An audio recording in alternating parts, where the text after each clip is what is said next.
全球荒野求生降临现实，只因蓝星资源枯竭，每个国家将挑选100名参赛选手，在荒野求生中获取的物资将万倍返还所属。而作为大学生的你，赫然在参赛名单中。所有人都不看好脆皮大学生怎么荒野求生，怕不是第一天就被饿死在荒野。可他们不知道，你平时最喜欢的就是野外探险，就算把你丢进原始森林，你也能独立生存2年半。再次睁眼，你出现在一片原始森林，一个冰冷的声音响起：欢迎来到诡异荒野。此次共有总计11700名参赛者，每人将固定获得防护服装、多功能背包、保温毯。此外，每人将随机获得3样生存工具。我得赶紧看看背包里有什么。你立马打开刚刚获取的背包，里面赫然放着一把工兵铲、一个小铁锅和一卷鱼线。这时，直播间的观众都心头一凉，因为代表灯塔国的杰克获得了军用匕首、打火石、弓箭；毛子国获得了战斗求生匕首、野外急救包。相比于你的装备要好太多。这装备也太差了吧！脆皮大学生怕是撑不过1天。灯塔国和毛子国的装备也太顶了，差距悬殊啊！就在全球观众为各国选手的装备配置热烈讨论时，一个冰冷的声音在所有参赛者头顶响起：警告选手阿卜杜勒已被巨型棕熊击杀，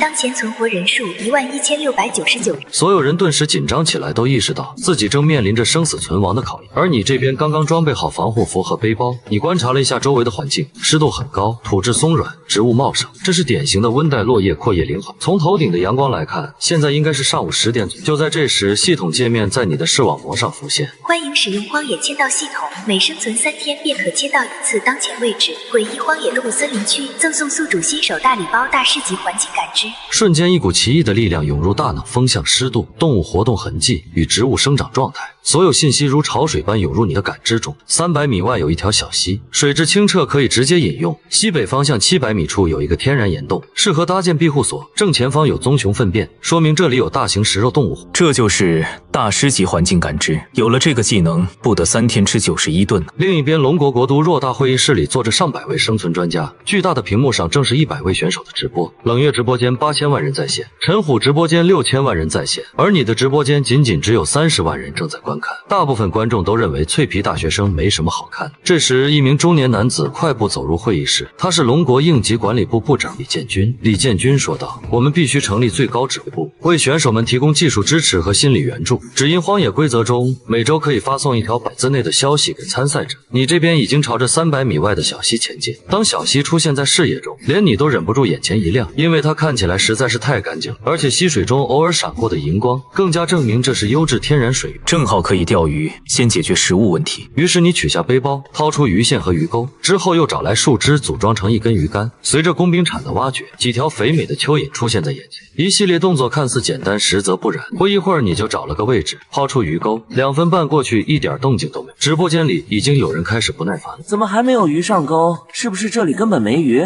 果然是脆皮大学生，连钓鱼都不会。然而就在这时，鱼线猛地绷紧，你握着鱼竿感受水下巨大的拉力。这鱼起码有2.5公斤。鱼在水中左右冲刺，想要挣脱鱼钩，可你手法极其熟练，没有硬拉鱼竿，而是引导它游向浅水区。终于在2分半后，一条半米长的鲤鱼被你拖上了岸。就在这时，冰冷的系统声响彻全球：检测到第1例资源获取，触发万倍返还机制，龙国获得野生1万条。龙国国都中央广场，巨大的光柱从天而降，只见万条鲤鱼堆成一座小山，每一条都有2.5公斤重。直播间顿时炸了无数弹幕飘过，观看人数也飙升到300。卧槽，真的万倍返还了！果神牛逼，这鲤鱼也太肥了。果神不愧是野外探险爱好者。而你这边还不知道，一条鱼已经引起巨大的波澜，又是一杆甩出，不到10分钟，第2条鱼上钩了。这次是一条比刚才还大的草鱼，可并没有触发万倍返还系统。紧接着又是第3条鱼上钩，可依旧没有触发万倍返还系统。就在这时，系统声再次响起：倭国选手松下手刹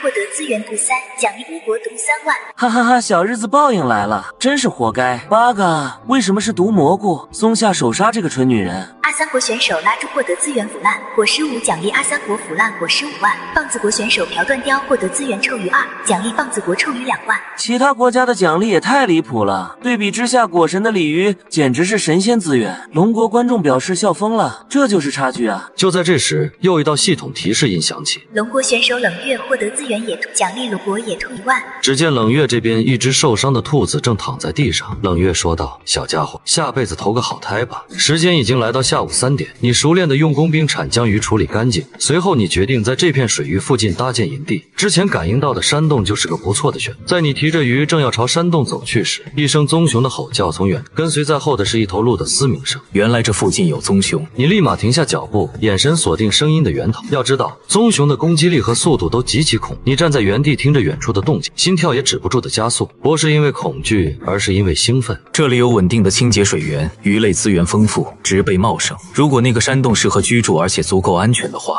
那么感到害怕的应该是那头熊。前世的你可没少和大型野兽打交道，狼群、野猪，甚至是老虎。关键是要用对方法，找准时机，利用智慧而不是蛮力，这样就能轻松击杀这些野兽。在你观察了2分半后，还是朝着棕熊相反方向走去。暂时还是避其锋芒吧。一路上你不断弯腰捡地上的干燥树枝，800米的距离你走了10几分钟，不是因为路难走，而是因为一直在观察周围环境。大师级环境感知让你的大脑就像一台精密雷达，不断收集着有用的信息。终于那个石洞出现在眼前，虽然遮风挡雨没问题，但空间太小，不适合长期居住。这山洞也太小了吧，只能先凑合一下了。吐槽一番后，你将背包放在角落，下一步就是准备生火。你抓了一大把落叶以及刚才捡到的树枝，你挑选了2根合适的木头，一根作为火把，一根作为钻杆。准备就绪后，双手握住钻杆，开始快速旋转。钻木取火对我来说就是信手拈来，毕竟练习野外探险2年半了。2分半后，一缕青烟缓缓升起，火生好后，你开始处理晚餐，将3条鱼用木棍穿好，随后架在火堆上烤。10分钟后，3条外焦里嫩的烤鱼就做好。此时，其他国家的选手还在寻找野果吃，而你不仅吃着烤鱼，另外还烧开了一锅开水。就在你摸着肚子快哉时，大师级环境感知突然传递了一条消息：在洞口附近有一种特殊的草本植物，不仅可以泡茶，似乎还有壮阳的功效。还有这种好东西，赶紧找找看。你放下手中的鱼，立马在附近搜寻起来。果然，在一块岩石边有几株细长的绿草，这是龙须草。最终你收集到了10株龙须草，检测到稀有资源获取，龙国获得10万龙须草。全球死寂3秒再次炸了。卧槽，壮阳？真的假的？果神这是给全国男同胞送福利啊！感谢果神，今晚就试试效果。正好用小铁锅泡一壶，一口鱼肉，一口龙须茶，简直美滋滋。你这边已经将刚刚摘取的龙须草放进了小铁锅，顿时散发出一股股清香的味。一口鱼肉，一口龙须茶，2条烤鱼下肚，勉强吃个8分饱，剩下1条明天再吃吧。时间来到深夜，这里没有光污染，一抬头就能看到空中的银河。就在这时，你看了一眼数据面板，当前全球死亡人数127人，第一天就死了这么多，希望龙国人都能坚持住吧。随后你给火堆添加了不少木柴，然后用鱼线和铁锅制作了一个简易的预警装置。果神也太专业了，预警装置都搞出来了，其他选手还在瑟瑟发抖，果神已经开始享受生活了。做完这一切，你紧紧握着工兵铲睡了过去。清晨第一缕阳光落到你的脸上，你伸了个懒腰。今天该怎么安排呢？先看看环境感知有没有什么发现。大师级环境感知再次传来信息，在西南方向大约2公里的地方有一窝野鸡。眼神闪过一丝兴奋，看来今天不用吃鱼。你迅速收拾好所有物品，如果附近没有更好的地方，我还会回来的。你朝着野鸡窝的方向前进，一路走走停停。要想成功猎取野鸡，光靠工兵铲远远不够，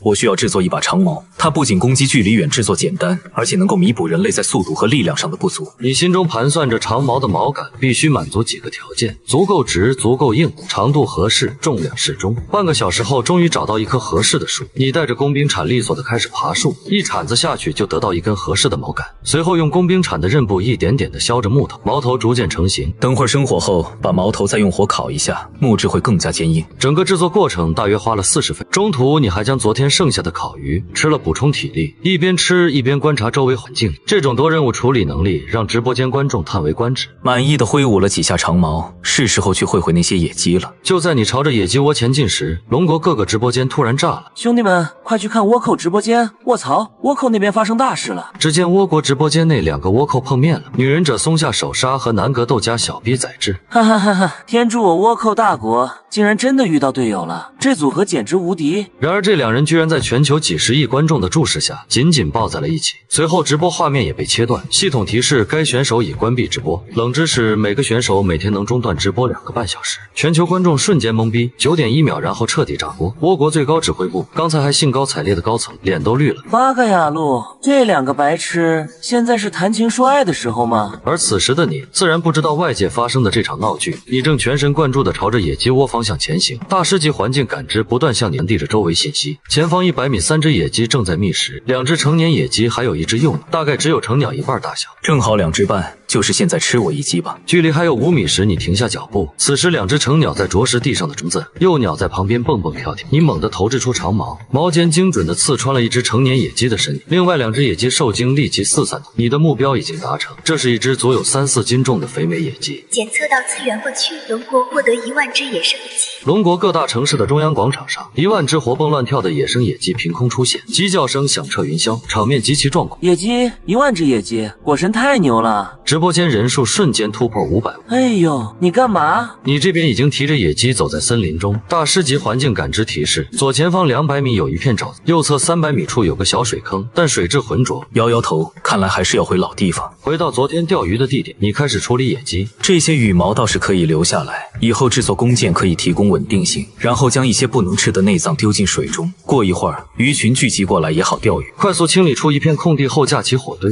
然后一边钓鱼一边烤鸡。或许是有了内脏打窝，在接下来的半小时中，你钓上来不少。检测到资源获取，龙国获得3万混合淡水鱼类。观看人数瞬间突破800万。一边吃着烤鸡，一边将那些鱼也处理干净，准备一起烤了，美滋滋。就在这时，系统突然传来提示：龙国选手已获得资源50颗野生猕猴桃，龙国获得资源50万野生猕猴桃。但紧接着又传来李明被野兽袭击身亡的消息。看到同胞的死讯，心情还是有些沉重。在荒野中一时的冲动往往就是致命。李明的死亡也给我敲响了警钟。虽然有环境感知技能，但也不能掉以轻心。你停下了进食，把剩下的食物塞进背包后，又熄灭了火堆。做完这一切，你握紧了手中的弓兵，铲转身没入密林深处。果神这是要去哪儿？心情不好吧？毕竟刚有同胞牺牲了。龙国求生专家陈野却说道：“他并不是消沉，恰恰相反，他现在比任何时候都更专注。正如陈野所说，我的大脑前所未有的清醒，我需要一把弓，一把强劲的弓。”大约走了2-3公里，环境感知突然给出了一个强烈的信号。前方300米，发现大面积优质竹林，脚步猛地一顿，眼中爆发光芒。竹筒可以用来做炊具，竹笋可以当做食物，合适的竹子是制作弓身的绝佳材料。你逐渐加快脚步，很快一片竹林便出现在眼前。你走上前查看竹子的品质，不错，都是3年以上的好竹子，弹性和韧性都是顶级的。你摸着下巴思索起来，有了弓身材料，弓弦用什么做？如果用鱼线，估计用不了几次就会崩断。桑树皮撕成长条后，经过浸泡、捶打、晾晒，再搓成纤维绳，3股拧成1股，做出来的弓弦结实又耐用。这个世界植被和蓝星高度相似，既然有竹子呢，大概率也会有桑树。打定主意后，你抡起手中工兵铲，对着早就看好的竹子根部砍了下去，接着是第2根、第3根。要制作的不仅仅是一把弓，还有大量的箭矢以及一些防御性的尖刺陷阱。获得大量战略性资源毛竹，龙国获得5万优质成年毛竹放点。龙国西南地区指峰山。龙国西南光秃秃的荒山上，在2.5秒内变成了一片竹海。龙国求生专家陈野说道：“大家可能不知道小果选手砍伐这些竹子要干什么，但我有一个大胆的猜测，他要做的是弓还有剑。他正在为自己打造一套足以让他在荒野中称霸的狩猎武器。密林中，你已经将毛竹做成了一个巨大的木筏。深吸一口气，将这重达几十斤的担子猛地扛上肩膀，接着一步一步朝着庇护所的方向走去，心中正盘算着做出各种陷阱。就在这时，一声充满了暴力的熊吼从不远处山林深处传来，又是那头熊。我靠，听这动静声波都快怼脸上了，离果神不远啊！完了，这要是被堵个正着，十死无生啊！然而听到这肝胆剧烈的咆哮，你只是微微一顿，你缓缓转过，侧耳倾听。硬碰硬那是蠢货才干的事情，厚实到足以制作顶级防具的熊皮，珍贵无比可以入药的熊胆，数百公斤能够提供巨量能量的熊肉，这分明是一座资源宝库。你不再犹豫，继续扛着竹子赶路，回到庇护所也顾不上休息，立刻开始处理这些巨大毛竹，拿起工兵铲对准竹子就是一顿削砍，连续制作出10几根尖竹桩。这正是狩猎中最常用也最致命的陷阱——竹签阵。直播间观众们看着这一幕，全都倒吸一口凉气。卧槽，果神这是要干嘛？做这么多长矛，我怎么有种不好的预感？这玩意儿该不会是用来对付那头熊的吧？你将制作好10几根尖竹桩，用藤蔓捆好，又将剩下烤鱼和烤鸡用大叶片包好，带上工兵铲，再次小心翼翼地没入了森林之中。棕熊，你的好日子到头了。一股浓烈到令人作呕的腥臭味混合着骚味钻入鼻腔，在面前的小道上，你发现了一坨粪便，是熊粪，而且是新鲜的。你仔细观察了一下四周，确认安全后，抡起了手中工兵铲，开始挖坑。足足2个半小时后，直径约2.5米、深度2米的陷阱制作完成。随后将一根根尖锐的竹桩狠狠地插入坑底的泥土。熊大，给你准备的豪宅可千万要喜欢。接着你开始挑选树枝和落叶作为伪装，远远看去，这里就是一片。谁能想到下面藏着要命陷阱？太阳逐渐下山，你回到溪边，装满一锅水，又捡了一些柴火，回到石洞，一块鸡肉，一口茶，这种满足感让你舒服地眯起了眼睛。食物再香，没有盐分调和，终究是少了灵魂。白天挖掘陷阱时流失的大量汗水，已经让身体发出了明确抗议。肌肉深处传来若有若无的酸软感，精神也不如前2天那么亢奋。明天必须找到盐巴。吃饱喝足后，你没休息，而是继续削起炉子。突然传来一声低沉雷鸣，紧接着豆大的雨点开始稀稀拉拉地砸在洞外地面上。可是这跟洞内的你并没有什么关系。再次制作一个简单的预警装置后，你才安然入睡。第2天醒来的第一件事就是查看陷阱。在你收拾好装备后，一道冰冷的机械音传来：全球通告为增加比赛激烈程度，现已向荒野大陆全境投送1000个，包含但不限于食物、饮水急救包，甚至枪械。直接空投枪械，这是荒野求生还是绝地求生啊？这下要乱套了，这不明摆着是让选手们互相残杀吗？灯塔国那帮人绝对要乐疯了，他们100个选手里起码有30个是海豹、三角洲退役的，拿到枪还不是乱杀？这对于我们龙国选手来说太不公平了。所有人目光再次聚焦到你的直播画面上，你听到通告后只是微微皱了皱眉，继续走向陷阱处，花了半个多小时才回到昨天布置陷阱的地方。离得老远，你就闻到一股若有若无的血腥味。有东西掉下去了，会是熊大吗？你立刻握紧长矛，慢慢靠近，只见陷阱上方此刻一片狼藉。你快速冲过去探头一看，坑中并不是熊大，取而代之的是一头马鹿。显然它是在昨夜的暴雨中慌不择路，一脚踩。虽然不是熊，但这头鹿的体型少说也有200-300斤，赚大了。小果城获大型猎物马力值，奖励1万头马。整个龙国彻底沸腾。龙国国都中央广场，一头头体型健硕、活生生的马鹿如下饺子一般从光门中涌出，万鹿奔腾，场面壮观到了极点。全国人民在短暂呆滞后爆发出山呼海啸般卧槽，果神！我宣布从今天起，小果就是我唯一男神。1万头马鹿，这资源也太顶了吧！你站在陷阱边缘观察片刻后，一步跳了下去，第一刀精准地划开颈部大动脉，放进鱼血，随后开始切割、分离、剔骨。转眼间，一头300斤的庞然大物被你分解成了7、8个部。你将最肥美的鹿里脊和一块鹿排仔细包好，然后扛起最沉的一条后腿，得赶紧把所有鹿肉搬回山洞，免得被其他野兽盯上。回到地面没有片刻停留，10分钟后你回到山洞，剩下的肉必须尽快运回。与此同时，距离陷阱不到100米的密林中，一头体型庞大到夸张的棕熊从灌木丛后探出了脑袋，它的人力身高绝对超过3米，浑身的棕色鬃毛如同钢针般竖立。最恐怖的是他那双眼睛不带任何情，他看着你远去的背影。巨大的熊掌在地面上不安地跑动。20分钟后，你再次出现在陷阱边缘，突然你发现泥土上赫然印着几个巨大的熊脚印。一股寒意瞬间窜到天灵盖，那东西刚走不久，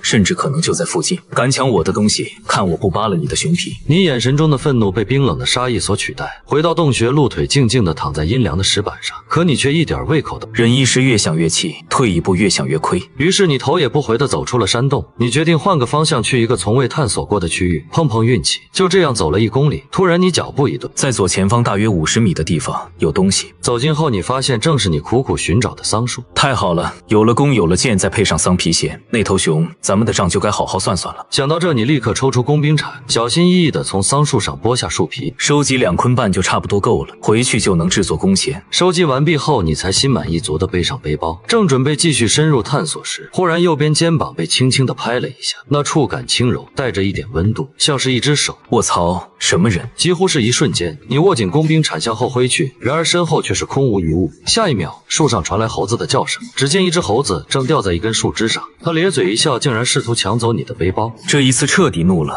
一头熊抢了老子的肉，现在连一只泼猴都敢骑到老子头上拉屎了。在荒野中，仁慈就是对自己的残忍。你死死拿着工兵铲，猴子的惨叫响彻山林。解决完猴子后，你没有理会猴子的尸体，你对这种食物不感兴趣。就在这时，直播间又炸了，快去看阿三，快去看阿三，那哥们儿简直逆天啊！此时阿三直播间内，一个留着大胡子的阿三选手库马尔正满脸，面前是一个刚刚开启的空投箱，里面有急救包和几包压缩饼干。更引人注目的是，他手里还抓着一条1米多长的大蜥蜴。这名叫库马尔的选手运气不错，捡到了空投，还抓到了食物。然而下一秒，直播画面中的库马尔在全球观众的注视下，他竟然对着蜥蜴露出一抹坏笑，接着直播画面瞬间黑屏，系统提示该选手已关闭直播，2小时后将强制开启。全世界在这一刻都安静了。我原本以为倭寇选手已经是天下无敌，没想到还有高手。连生存大师看到这一幕，也只能喝水化解尴尬。而你这边依旧在探索未知领，前方100米是一片沼泽地，你毫不犹豫改变方向绕了过去。很快你发现地上有很多动物的粪便，这里应该是某种动物的聚集地，或者说是他们每日的必经地。你握紧手中的长矛，融入草丛之中。前方空地中央，一头小鹿正舔食灰白色的石，眼神猛地一缩。那是盐矿，这几天来只靠食物本身获取微量的盐分，身体已经开始发出警告。而现在一座巨大宝藏就这么呈现在了眼前，这盐矿我要，这头鹿我也要。你缓缓地蹲下，身体慢慢靠近小，等待斩杀线到达后，长矛飞出，精准地洞穿了小鹿的。小鹿立马慌张地乱跑，然而刚迈出几步便轰然倒。你走上前拔出长矛，没有着急处理小鹿，而是转头用工兵铲下一块盐矿，伸出舌尖轻轻舔了一下。果然是盐矿，有了盐就意味着可以制作肉干，长期保存食物，体能也能迅速恢复到巅峰。获得资源野生鹿，龙国获得1万头野生鹿。接下来的时间，你对着盐矿用力敲击，每一铲下去都震得你虎口微微发麻，足足装了小半背包才停了下来。今日收获一头40-50斤的林鹿和20多斤的粗盐，回去的路似乎都变得轻快了许多。就在这时，系统弹出猩红的提示：灯塔国选手杰克已成功淘汰巴国选手佩德罗。有人动手嘎人了。杰克前灯塔国海豹突击队第6分队成员，顶尖的精英特种兵，擅长丛林作战和暗杀。对他来说，这片荒野不是求生之地，而是猎场。这场游戏的性质变了，从这一秒开始，这片荒野中的每一个活人都可能是猎人，也可能是猎物。回到山洞，你将一块盐矿放在平整石头上，然后举起另一块石头用力砸下，这样就能得到豌豆大小的盐矿。随着不停的敲击，面前已经有了一小堆盐矿碎块，而你这么做的目的就是提纯，这样不仅能改善口感，而且还能去除大部分重金属。水与盐矿的比例大概是10:3，接下来是加热溶解。你将碎块倒入铁锅中，不停搅拌。溶解完成后，你从背包里掏出一个空的竹筒，分别加入洞口的细沙、篝火边的草木灰以及最后的木炭，这样一个简易的过滤器就做好。随后把盐水慢慢倒入竹筒过滤器，这样重复过滤3次后，再把干净的盐水倒入锅中蒸发结晶。随着水分蒸发，锅底开始出现白色结晶体，整个提纯过程用了将近2个小时。当锅底出现那层雪白的盐晶时，整个直播间彻底沸腾。我靠，真的提纯成功了！这盐看起来比超市买的还白，果神也太会了吧！之后的时间，你又按照刚才的步骤提炼了2次，直到把竹筒塞满，肚子适时的发出咕噜噜的抗议声。是时候享受今天的战利品了。你拿出今天获得的鹿腿，用工兵铲在肉上划出几道口，接着撒上刚刚提纯的盐。大约半个小时后，鹿腿终于烤好，一口咬下，你点点头，快哉快哉。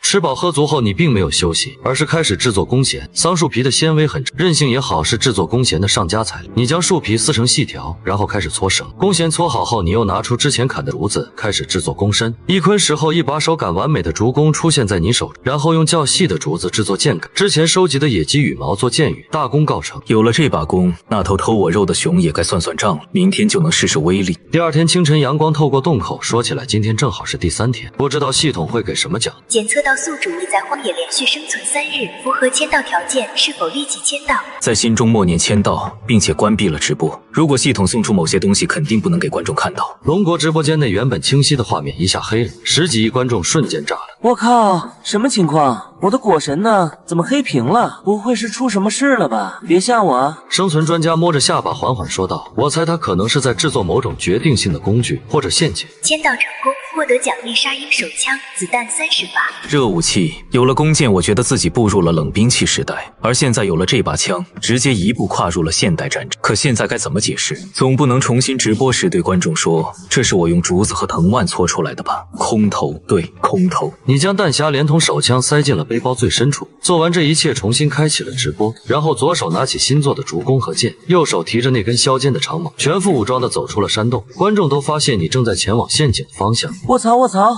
那可是一头巨熊啊！拿着弓箭就去了吗？果神这也太勇了吧！主攻能打得过棕熊？陈野的表情也变得严肃起来。小果选手的选择很大胆，也很危险，除非射中眼睛之类的要害，否则后果不堪设想。而此刻的你却异常冷静。你来到之前被棕熊破坏的陷阱旁，坑边的土还很松软，还留着那巨大的熊掌。你没有急着动手，而是开始重新布置线，将昨天挖出来的尖锐竹桩重新插好，用浮土和树叶将洞口伪装得天衣无缝，然后将血淋淋的鹿肉扔到了陷阱之上。做完这一切，你选了一棵视野绝佳的大树爬了上去，你拉开弓弦，瞄准了下方被伪装好的陷阱，一切准备就绪。你就像一个最有耐心的猎人，与周围的环境融为一体，静静地等待那头熊自投罗网。熊大，你的午餐已经备好，就看你敢不敢来取了。漫长等待中，你一动不动。为了打发这无聊时光，你打开系统光幕，屏幕上一行信息刷新：灯塔国选手布鲁斯成功开启资源空投，获得复合弩；弓箭石阿三国选手拉吉误食毒草已死亡；龙国选手王鑫发现铁矿石；龙国境内新增一座露天铁矿。目前手头都还是木质武器，还是得多出去探索才是王道。冶炼铁矿，打造铁质武器才能长久发展啊！必须尽快解决这头熊，囤积足够的食物，然后去寻找空投，将自己手枪来历合法化。与此同时，另一片林区，一道矫健身影在林间无声穿行。女特种兵冷月，她直播间内人气同样居高不下，无数观众跟随着她的视角，体验着教科书级别的丛林渗透。忽然，冷月停下脚步，是一小块被削掉的竹皮。她捡起竹皮，仔细地检查起来，随即将目光投向不远处的一个山洞。她没有贸然前进，而是绕着山洞开始侦查。很快，更多人类生存过的痕迹出现在她眼前：被利器砍伐过的树桩，处理过动物内脏后留下的血迹。最终，她来到了你居住过的那个山洞口。山洞内篝火余烬尚有温度，地上还有碎落的矿，所有细节汇集在一起，在他脑中勾勒出一个清晰形象：一个经验极其丰富、动手能力极强，并且已经解决了食物、火源和盐分的强大存在。卧槽，缘分啊！这是果神的家，那是你失散多年的亲队友啊！龙国最高指挥部所有人都站了起来，他们多么希望冷月能和你会合。两大王牌联手，龙国这次赢面将无限增大。可惜他们什么也做。冷月在洞口观察了足足5分钟，最终他选择了后退。这片领地有主，在不清楚对方是敌是友的情况下，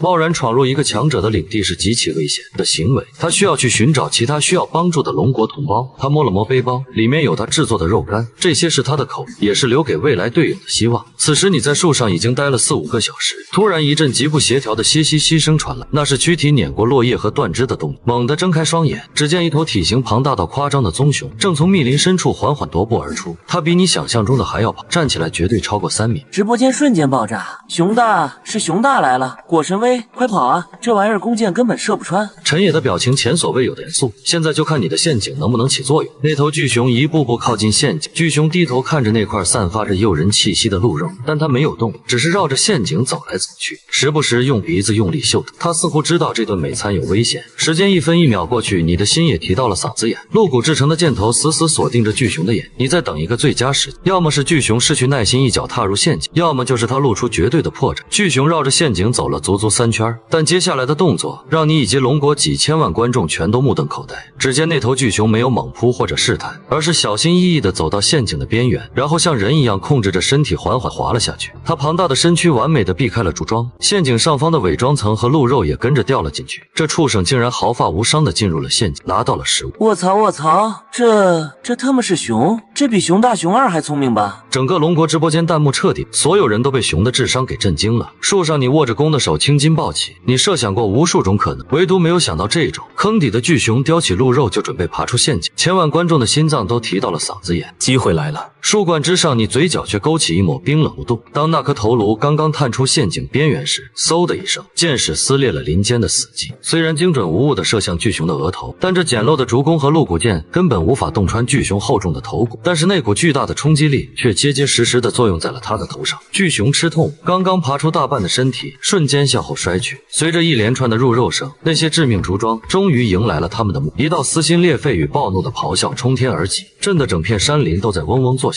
无数栖息在林间的飞鸟惊起，树上你的额角也渗出了细密的汗珠。你不敢有丝毫松懈，立马从背后抽出第2支箭矢。只要那头熊再敢露头，迎接他的将是又一轮无情的打击。陷阱内巨熊的咆哮声越来越狂暴，巨大的熊掌在狭小的坑底胡乱拍打。很快，滚滚烟尘从陷阱口涌出，瞬间遮蔽了你的视线。这熊还挺聪明。你屏住呼吸，仔细聆听着下方动静。烟尘中拍打声渐渐停歇，取而代之的是一种摩擦泥土的声音。他在爬，你手中的弓拉得更紧。突然，一个庞大黑影缓缓升起，但这一次他正对着。饶是你心性沉稳，此刻也在心里骂了：这头熊的战斗智商已经完全超出了野兽的范围。他被射了一次，就立刻明白了威胁来自何方，并迅速找到了最优的应对策略。嗖的一声，第二支箭矢呼啸而出，那支锋利的鹿骨箭射在熊背上，竟发出了一声类似射中皮革的声音，然后被毫无悬念地弹开了。箭矢甚至没能在皮毛上留下一点痕迹，心中暗道不妙，伸手再去摸第三支箭。可就这短短一瞬间的功夫，那头巨熊已经硬生生从陷阱里爬了出来，一双眼睛瞬间锁定了大树上方的你。下一秒，它化作一辆失控的重型坦克，朝着大树猛冲过来。完了完了，这怎么跑？我不敢看了，谁来救救果神？果神这是必死无疑了吧？棕熊的冲击力太恐怖了。你穷尽毕生所学，也想不出在这种情况下，人类有任何生还的可能。巨熊身躯狠狠撞击在古树上，紧接着是第二次撞击，树干中央一道清晰的裂纹迅速蔓延开来。就在那棵巨树即将崩解的前一秒，你动了，你双手握住硬木长矛，对着下方那头巨熊纵身跃下。我操我操，疯了疯了！果神这是不要命了！就在所有人都以为你放弃了，但下一秒他们就看到了此生难忘的你，整个人如同从天而降的人形炮弹。时间在这一刻被无限拉长，恐惧第一次出现在巨熊的眼，长矛的大半截完全没入了巨熊头颅，巨熊最终无力地瘫倒在地。他抽搐了几下，再无声息，绝对的死寂。龙国直播间数千万观众足足愣了10几秒。我操我操我操！刚才发生了什么？神迹？这是神迹啊！果神牛逼，这操作简直逆天了！陈爷猛地一拍桌子，脸涨得通红，绝了，这小果无敌了！龙国选手小果成功猎杀变异熊，龙国境内将新增1万头成龙熊。龙国境内各大原始森林与自然保护区内，一头又一头体型庞大的巨熊凭空出现。外界的喧嚣你一概不知，你抽出腰间的工兵铲，用工兵铲切开熊的腹部，找到了那个墨绿色的囊状物，熊胆用一片干净的大叶子包好，塞进背包，随后开始处理熊皮。这是一个巨大的工程，你割下最精华的4只熊掌和一大块里脊肉，用处理好的熊皮包好。做完这一切，你扛着用熊皮包裹的肉块，在附近寻找合适的空地。刚走出几步，就闻到一股熟悉的味道。大葱，眼睛一亮，循着气味望去，只见在不远处的坡地上正长着一片野生大葱。你咽了咽口水，已经快10个小时没有进食了，又经历了一场生死搏杀，体力早已透支到极限。此刻看到这些大葱，就像看到了人间美。我去，这运气！快步走到葱地前，毫不客气地拔了10几根粗壮的大葱。有了这些宝贝，今天这顿熊肉大餐算是圆满。你在附近找了块平整的空地开始生火，将熊肉里脊放在平整的石头上，用工兵铲切成厚厚的薄片，熊肉表面逐渐变成诱人的焦糖色。你夹起一片熊肉送入口中，简直是人间美味。可熊肉虽然香，但油脂含量太高，单独吃容易腻口，所以该大葱上场。拿起大葱咬下一大口，辛辣的汁液瞬间充满口腔，然后又夹起一片熊肉，无敌！这种搭配简直是天作之合，要是能来点白酒就更完美了。等找到合适的地方建庇护所，酿酒计划也得提上日程，到时候烤肉配白酒才叫人生享受。正当你沉浸在美食的快乐中时，余光瞥到远处森林上方升起一缕异样的烟雾，空投，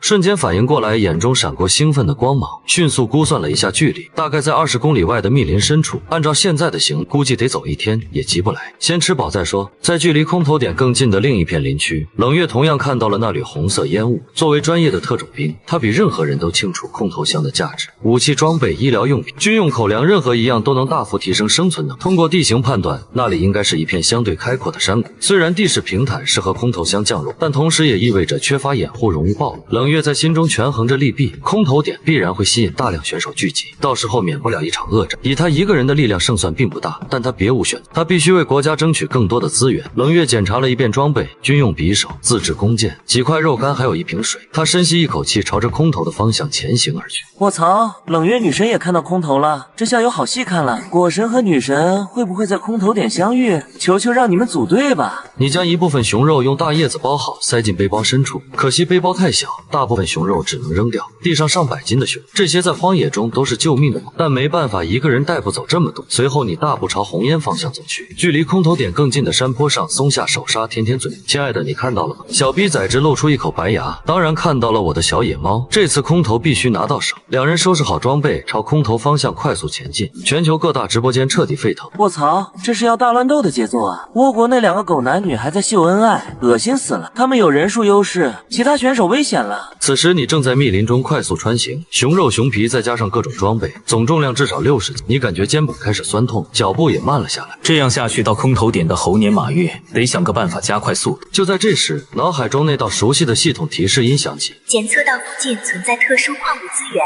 感觉有一根无形丝线在牵引着你，指向某个特定方向。你循着感知指引的方向前进，眼前出现了一处天然形成的岩壁。我去，天然金矿，在现代社会，黄金就是硬通货。卧槽，发了！你立刻取出工兵铲，铲子与岩石碰撞，发出清脆的叮叮声。经过一番努力，成功挖出了10几块含金量极高的矿石。龙国选手小果发现天然金矿，奖励1万座大型矿。整个龙国瞬间沸腾，全国各地一座座小山包拔地而起，将所有金矿石收好后，重新背起背包，朝空投点前进。其他选手肯定也都在拼命赶路，得抓紧时间了。然而不到半小时，天空的风云毫无征兆的突变，乌云翻滚而来，紧接着密密麻麻的冰雹从天而降。情急之下，拿出铁锅，想也不想就扣在了脑袋上。可每一颗冰雹砸在身上都疼得要命，很快后背和胳膊就青一块紫一块。这特么是要命！一边顶着锅盖头飞奔，一边四处寻找避难处。终于你在不远处的岩壁下发现一个洞穴，真是鬼天气！倭国的松下手刹和小逼崽志在密林中抱头鼠窜，虽然他们躲在一棵大树下，但树叶根本挡不住冰雹，两人被砸得鼻青脸肿。灯塔国的杰克刚好走到一片开阔地，周围没有任何遮挡物，没走几步就被一颗巨型冰雹砸中，膝盖半天都没爬起来。冰雹砸在洞口附近，洞内温度持续下降，你呼出一口白气，看来短时间内是走不了了。从背包里掏出剩下的熊肉，准备生火取暖。这种恶劣天气下，钻木取火变得艰难起来，平常只需要几分钟就能生好，这一次用了足足半小时都还没有半点。看来还是得搞打火石啊！就在你准备歇一会儿再开始钻木取火时，忽然洞外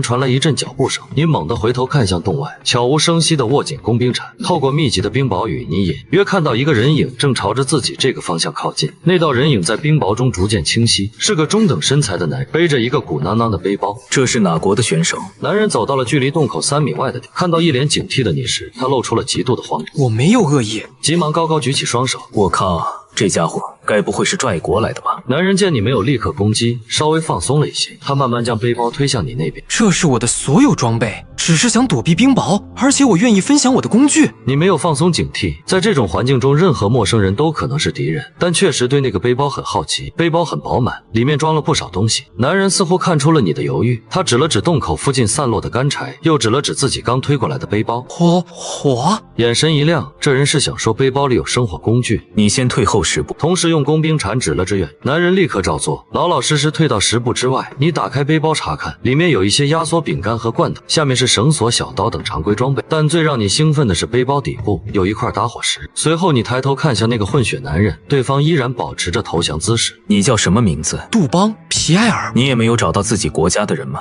是啊，一直以来都是我一个，我运气不好，迷路了3天才找到这里。大部分国家的选手都是临时组队，遇到危险时各自逃命也正常。你想要什么？皮埃尔犹豫了一下，指了指洞穴。我想和你一起躲雨。可以，但有几个条件。皮埃尔眼中闪过惊喜。什么条件？第一，我说什么你听什么。第二，不许问我任何私人问题。第三，如果遇到危险各自逃命。我不介意暂时合作，但绝不会产生什么友谊。除了自己，谁都不能完全信任。皮埃尔连连点头，然后赶紧背起背包冲进洞穴。你开始生火，先用工兵铲在地面挖了个小坑，然后收集洞内的干燥石头围成一圈。皮埃尔主动递过打火石和一些干草，你接过打火石，用工兵铲刃部在石头上快速摩擦，很快小火苗驱散了湿冷的寒意。你将熊肉串在木棍上烤制。皮埃尔咽了咽口水，他已经2天没吃过热食了。想吃吗？皮埃尔疯狂点头，眼神中满是渴望。想，太想了。拿你的打火石来换。皮埃尔眼中闪过一丝愤怒，但立马恢复正常，双手递给你那一块打火石。给你。满意的点头，这买卖不亏。谢谢，太谢谢了。他小心翼翼地咬了一口，瞬间眯起眼睛。太好吃了，这是什么肉？熊肉。皮埃尔立马瞪大眼。你杀了一头熊？你没有详细解释，而是继续烤着自己那份。皮埃尔看向你的眼神彻底变了，能徒手猎杀棕熊的人绝对是顶级猎手，跟着这样的强者生存几率会大大提升。他暗自庆幸自己的选择。外面冰雹依然在下，但洞内温暖如春。两人默默享用着热腾腾的烤肉，谁都没有再说话，但空气中弥漫的不仅是肉香，还有一种其他的微妙氛围。皮埃尔时不时偷偷瞄向你，眼中闪过一丝不易察觉的算计。你真是太厉害了，能猎杀棕熊的人，我这辈子还是第一次见。你没有回应，只是用木棍拨弄着篝火。我想像你这样的强者，一定有很多好东西吧。你终于瞥了他一眼，看得皮埃尔心里一突。他想起刚才你定下的规矩，不许问私人问题。我们法国人有句话，朋友之间应该互相帮助。你救了我，我一定会报答你的。直播间里观众们已经察觉到了这人眼神不对劲啊，像只盘算着偷鸡的黄鼠狼。过神小心，感觉这会有问题。夜色渐深，洞外的冰雹终于停。皮埃尔看了看手表，又瞄了眼闭目养神的你。时间不早了，你怎么还不睡？眼皮都没睁，淡淡道：“你不是也没睡吗？”我习惯晚睡，你先休息吧，我来守夜，保证万无一失。不困。你的回答直接堵死了皮埃尔的话。皮埃尔心中暗急，但表面依然保持着友善。那我们一起守夜，随你。时间一分一秒过去，皮埃尔显得越来越焦躁。不好意思，我需要出去方便一下。嘴角勾起一抹若有若无的冷笑。上厕所需要带上全部家当。随便。皮埃尔如蒙大赦，快步走出洞穴。在他离开之后，你猛然起身，一脚将篝火踢散，背起自己的装备，悄无声息地融入黑暗。你很快找到了一处被封的岩石后方，弓箭上弦，整个人与黑夜融为一体。果然，这货绝对有问题。不到10分钟，两道鬼鬼祟祟的脚步声从远处传来。伊万就在那个洞里，一个人，装备非常好。确定只有一个？你没被发现吧？确定，我观察了一晚上就他一个。伊万冷笑，先废掉他的手脚，再抢光装备，记住别留下任何痕迹。接着两人如饿狼般扑入洞穴，可洞内空无一人，只有一堆散落的灰烬。皮埃尔脸色大变，不可能，他明明在这里，怎么会？伊万猛地转身，凶狠地瞪着他。你这个蠢货，你被发现了。就在这时，一支箭矢射穿了皮埃尔的大腿，巨大的冲击力将他撞翻在地。伊万大惊失色，举起砍刀朝箭矢射来的方向怒吼：“谁？滚出来！”回应他的是第二支箭，箭矢直接贯穿了他握刀的手腕，砍刀当啷一声掉在地上。伊万抱着血流如注的手腕惨叫起来。你从岩石后方缓缓走出，箭头再次对准两人，没有废话，缓缓拉开弓弦，强者生存。解决完两人后，你开始搜刮战利品。夜风带来浓郁的血腥气，你却毫不在意。发财了，发财了！除了几块压缩饼干和半瓶水，还有一个崭新的红色急救包，这在荒野里简直就是第二条。紧接着还有一把瑞士军刀。再看伊万这个壮汉背包里有半只风干的兔子，一卷尼龙绳以及地上的砍刀，这些都是梦寐以求的顶级生存物。你将所有有用的东西塞进背包，最后看了一眼地上的两具尸体，眼神冰冷。下辈子眼睛放亮点。说完，你转身消失在夜色中。与此同时，龙国直播间内一片狂欢，弹幕如同火山喷发，密集到几乎看不清画面。果神无敌啊，这才是我龙国爷们该有的样子。而演播厅内，萨北宁激动地拍响桌子，教科书级别的反杀。他用行动告诉所有人，在荒野中最危险的是人心。然而龙国的狂欢映衬着某些国家的死寂。全球紧急会议频道摘国代表的脸涨红，他发疯似的向龙国指控你的行为。然而龙国代表轻松回击，毕竟游戏规则如此，因此在国代表没有讨到任何说法。眼看在规则上占不到便宜，代国代表狰狞地威胁道：“再有2天，选手之间的通讯频道就会限时开启，到时我亲自下令召集类国所有幸存选手，不惜一切代价追赶你们龙国所有选手。”话音落下，让会议室的气氛瞬间降到冰点。可龙国代表只是轻笑一声：“我们等着。”此时，诡异荒野中，你背着沉甸甸的战利品，悄无声息穿行在林间，而你击嘎2名外国选手的战报已被推送出去，一处被藤蔓覆盖的隐秘山洞里。冷月正打磨着手中的军用匕首，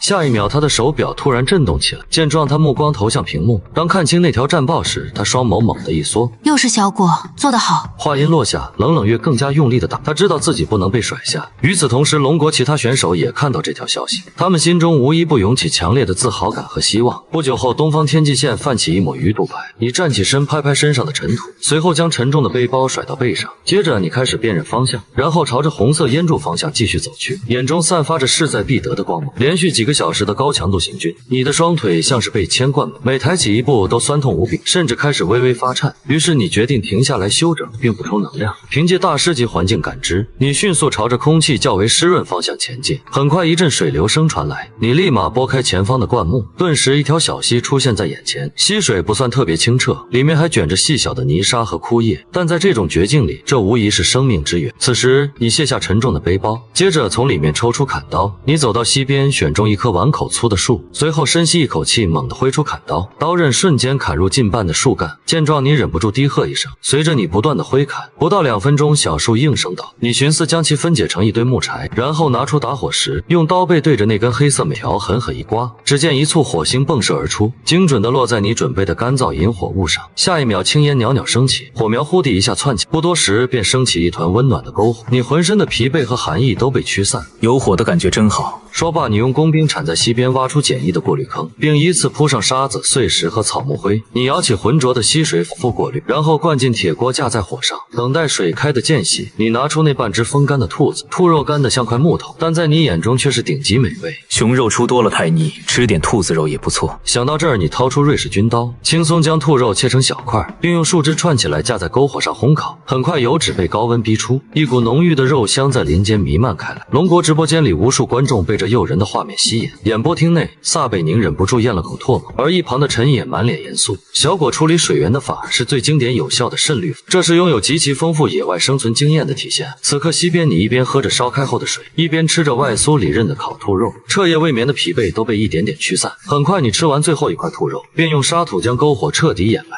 接着又浇上水仔细检查，确保不会留下任何火星。当你再次背上沉甸甸的背包，顿时感觉自己活力满满，你迅速辨认出方向，随后朝着空投信号方向继续前进。然而刚走不到半个小时，你的脚步就不由自主地慢下来，只因森林过于安静，先前的鸟鸣与虫叫消失得无影无踪。一时间寒意从你脚底板直冲天灵盖，此刻你全身肌肉绷紧，同时伸手握住别在腰间的砍刀，大师级环境感知瞬间催发到极致。你向着周围四处扫视，最终视线定格在前方2棵树之间。只见离地约10厘米的位置赫然是一根细线，是由某种动物的长衣碾成的半锁陷阱。这时龙国直播间炸开锅，演播厅内陈也死死盯着这是针对人类设下的陷阱。小果被人盯上，闻言所有人的心都提到了嗓子眼。然而你却做出一个意想不到的动作，你缓缓蹲下身，伸出手指，接着在地上轻轻画出几个圈。片刻后，你在脑海中构建出一幅立体攻击图，分析陷阱触发后哪里可能会出现攻击。很快你的目光落在不远处2个绝佳伏击点，嘴角不由得勾起一抹冷笑。之后你悄然后退2步，下一秒身影消失，融入阴影中。与此同时，你取出自制的长弓，将一支古箭搭在弓弦上。此刻伏击点处2名倭国选手正在蹲伏。小鼻宰治看着你消失的位置皱起，那家伙是不是发现了什么？说完，一旁传来松下手刹的声音。那根长线陷阱是用大倭国古法炮制的，他绝不可能发现，保持耐心，等他触发陷阱。听到这，小逼宰治放下心来，他舔舔干裂的嘴唇，眼中满是贪婪。然而时间1分1秒过去，陷阱区域依旧毫无动静，2人的耐心被快速消耗。就在这时，一边灌木丛里传来轻响，小逼宰治浑身一颤，猛地将弩口对准姻缘。只见一只野兔从灌木丛里钻出，然后飞快地跑向另一边。小逼宰治见状长出一口气，怎料不远处一道黑影突然射来，一支箭精准穿透小逼宰治的手腕。下一秒，凄厉的惨叫传遍森林。看到这，松下手刹迅速翻滚而出，他举着刀警惕地观察四周。此时你手提长弓，从容不迫地走，眼神平静的像是在看2具尸体。刹那间强大的压迫感令松下手刹呼吸一滞。你到底是谁？而你没有回答，只是缓缓举起弓对准松下手刹。松下手刹见状手腕激抖，3枚锋利的石头脱手而出，朝你飞去。同时松下手刹举起短刀迅速朝你逼近。然而你的反应更快，仅是稍稍侧身便躲开3枚石头的重击，接着瞬间拉满弓弦一箭射出。看到这，松下手刹连忙闪至一侧躲避，怎料箭矢却直直射向无法行动的小逼宰治，他根本来不及反应，便被古箭贯穿头部。见此一幕，松下手刹心头巨震，但你已经手持工兵铲朝他冲去。松下手刹连忙举起短刀防御，工兵铲与短刀撞在一起溅出火星。下一秒，一股巨力传过刀身，松下手刹虎口瞬间崩裂，渗出鲜血。他被这股蛮力震得连退2步才稳住身形，眼中满是震惊。这个龙国选手是怪物吗？然而你一击得手便毫不接连朝他挥舞着工兵铲。此刻松下手刹咬紧眼，急忙抬手抵挡攻击。刹那间骨头碎裂的剧痛传来时，松下手刹整个人倒飞出去，撞在一棵树上。紧接着你如影随形而至，举起工兵铲对准他的头颅狠狠劈下。此时大约1公里外，冷月听到惨叫后停下脚步，他立刻判断出声音的方向，但冷月没有贸然前进，而是收敛所有气息，朝着声音源头前行而去。不多时，冷月来到一棵巨大榕树背后，正当他准备观察前方情况时，突然一支通体漆黑的箭矢从后方射出，冷月下意识向旁边翻滚，然而箭矢还是狠狠扎进他的大腿，钻心的剧痛瞬间炸开。冷月发出一声闷哼，鲜血瞬间染红他的作战裤，他强忍剧痛，立刻翻滚进茂密的灌木丛，随后拔出匕首盯着箭矢射来的方向。很快脚步声响起，一个高大的白人身影笑着走出来。龙国的小猫咪反应真快，可惜还是慢了点。他身后还跟着2个壮汉，3人正是灯塔国选手。白人没有急着上，而是看着地上的血迹阴冷。我们好好陪你玩玩。说完，3人默契地散开，形成一个标准的战术3角搜索阵型，接着缓缓向冷月躲藏的区域包围。另一边，密林林中，你正在搜刮倭国选手的装备。此时2道全球通告响起：龙国选手小果淘汰倭国选手，松下手杀；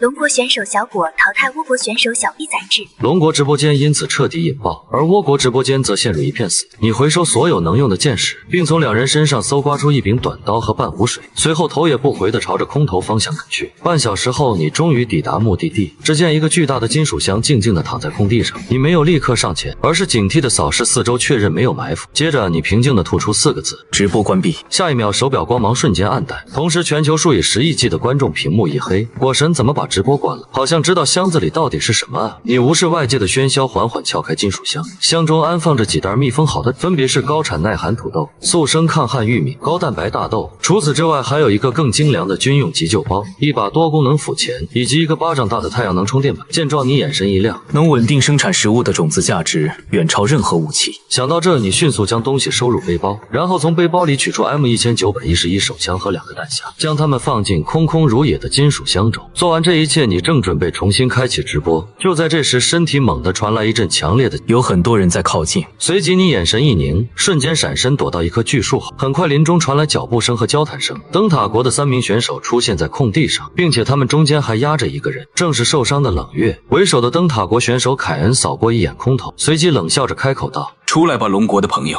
我知道你在这。如果不想你的同伴出事，就乖乖把空投里的东西交出来。话音落下，你并没有动，而是在快速分析局势。3名敌人全副武装，手持复合弩和反曲弓，还有一个壮汉拿着开山斧。但我这边冷月已经失去战斗力，硬拼胜算不大。见无人回应，凯恩失去耐心，他向壮汉使出眼色。壮汉见状狞笑一声，随后将开山斧架在冷月的脖子上。看到这，你缓缓从树后走出来，举着双手，脸上带有一丝紧张。别伤害他，东西都在箱子里，你们可以拿走。凯恩听后满意的笑起来，这才对嘛！打开空投，让我看看你得到了什么宝贝。你一言慢慢走向金属箱，接着蹲在箱子前，假装费力的掰弄箱盖，但手早已伸进箱子。凯恩并未发觉，反而不耐烦的催促：速度快一点。你轻声回应：快好了。下一秒，你举着手枪猛然转身，然后迅速扣动扳机，林中顿时响起2声枪响，凯恩身后的2人则应声倒地。此刻凯恩满脸惊恐，他做梦也想不到你手里竟然有枪。凯恩下意识举起复合弩想要反击，但你的动作比他更快，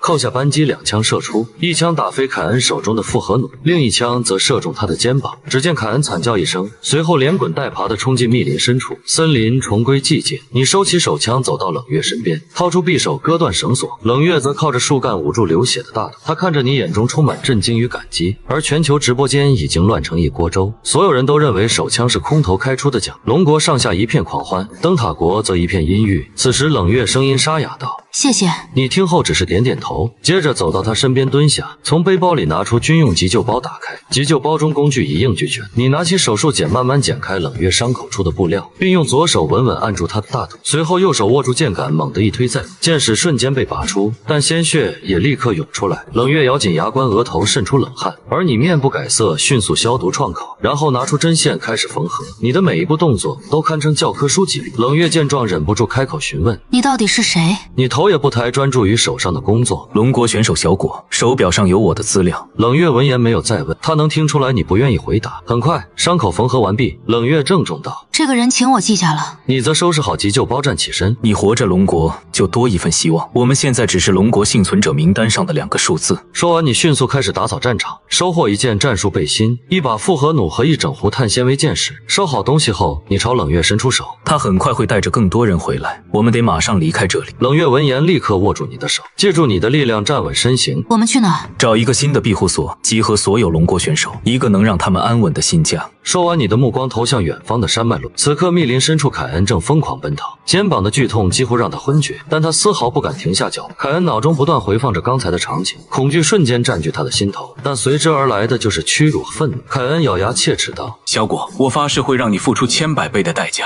想到这，凯恩加快脚步，他要把这个情报带回去，然后集结灯塔国的力量将你撕碎。林间的风带着一丝凉意吹过，你正搀扶着冷月向山林深处转，周围的树木越来越密集，光线也愈发昏暗。你承担着冷月所有的负重，同时不断用大师级环境感知探查四周。很快天色渐渐暗下来，你停在一棵巨大古树下，今晚就在这里过夜吧。说完，你开始卸下身上的装备，首先将巨大的熊皮铺在地上隔绝湿气，接着从背包掏出各式各样的武器云具，最后是琳琅满目的物资。冷月看着这堆东西目瞪口呆，他自认为是龙国最强选手，然而在你面前仿佛只是在荒野过家家。眼下你将所有东西分门别类整理好，武器放在能最近的位置，其他物品则分别装入3个背包，做好随时能转移的准备。做完这一切，你拿起行军锅和2个水壶，并将打火石和一把匕首递给冷月。你在这里生活，保持体温，我去弄点水，顺便找点食物。你的伤口需要干净的水清洗，注意保持警戒。冷月闻言接过东西点点头，而你转身消失在昏暗的树林。离开营地后，你并没有走远，而是借助大师级环境感知观察四周。很快你在西方捕捉到微弱的水流声，于是立刻提着锅和水壶朝西方走去。大约10分钟后，一条清澈的小溪出现在眼前，你蹲下身捧起水，确认没有异味，然后才拿出水壶灌水。此时一阵嗡嗡声引起你的注意，你顺着声音源头望去，只见一个蜂巢挂在树上，你顿时心中一动。蜂蜜可以提供很多糖分，想到这，你迅速环顾四周，目光锁定在几丛艾草和干燥的枯枝上，一个计划瞬间在脑中成型。你走到艾草旁摘下叶片，接着收集起许多枯枝，然后回到原地拿出打火石。只听咔嚓一声，火花精准落在枯枝上，刹那间火苗窜起。你一直等枯枝烧出红色炭火，才将艾草覆盖上去。片刻后，一股浓密的白烟滚滚升起，你迅速扯下几片宽大的树叶包住艾草，只留一个小小的出烟口。龙国演播厅内陈野推了推眼镜，艾草烟熏法虽然很管用，但烟雾浓度和熏烤时间甚至风向错影都没法成功制出啊！小果竟然用最简陋的材料完美复刻出这项技术。屏幕中你已经手持烟熏火把靠近蜂巢，浓烟不断向上飘去，蜂巢内瞬间暴动，无数野蜂从巢中涌出扎进浓烟里，它们像醉汉一样无力地落在地上。此刻你表情毫无变化，仍旧保持着固定的频率耐心熏烤。5分钟后，蜂巢的嗡鸣声彻底平息，而金黄的蜂巢暴露在空气中。你见状立刻抽出匕首，接着精准切下一大块蜂皮，然后小心翼翼地放进行军锅。此时一行冰冷的文字在你眼前浮现：检测到选手小果获得稀有资源野生，触发万倍数量返还，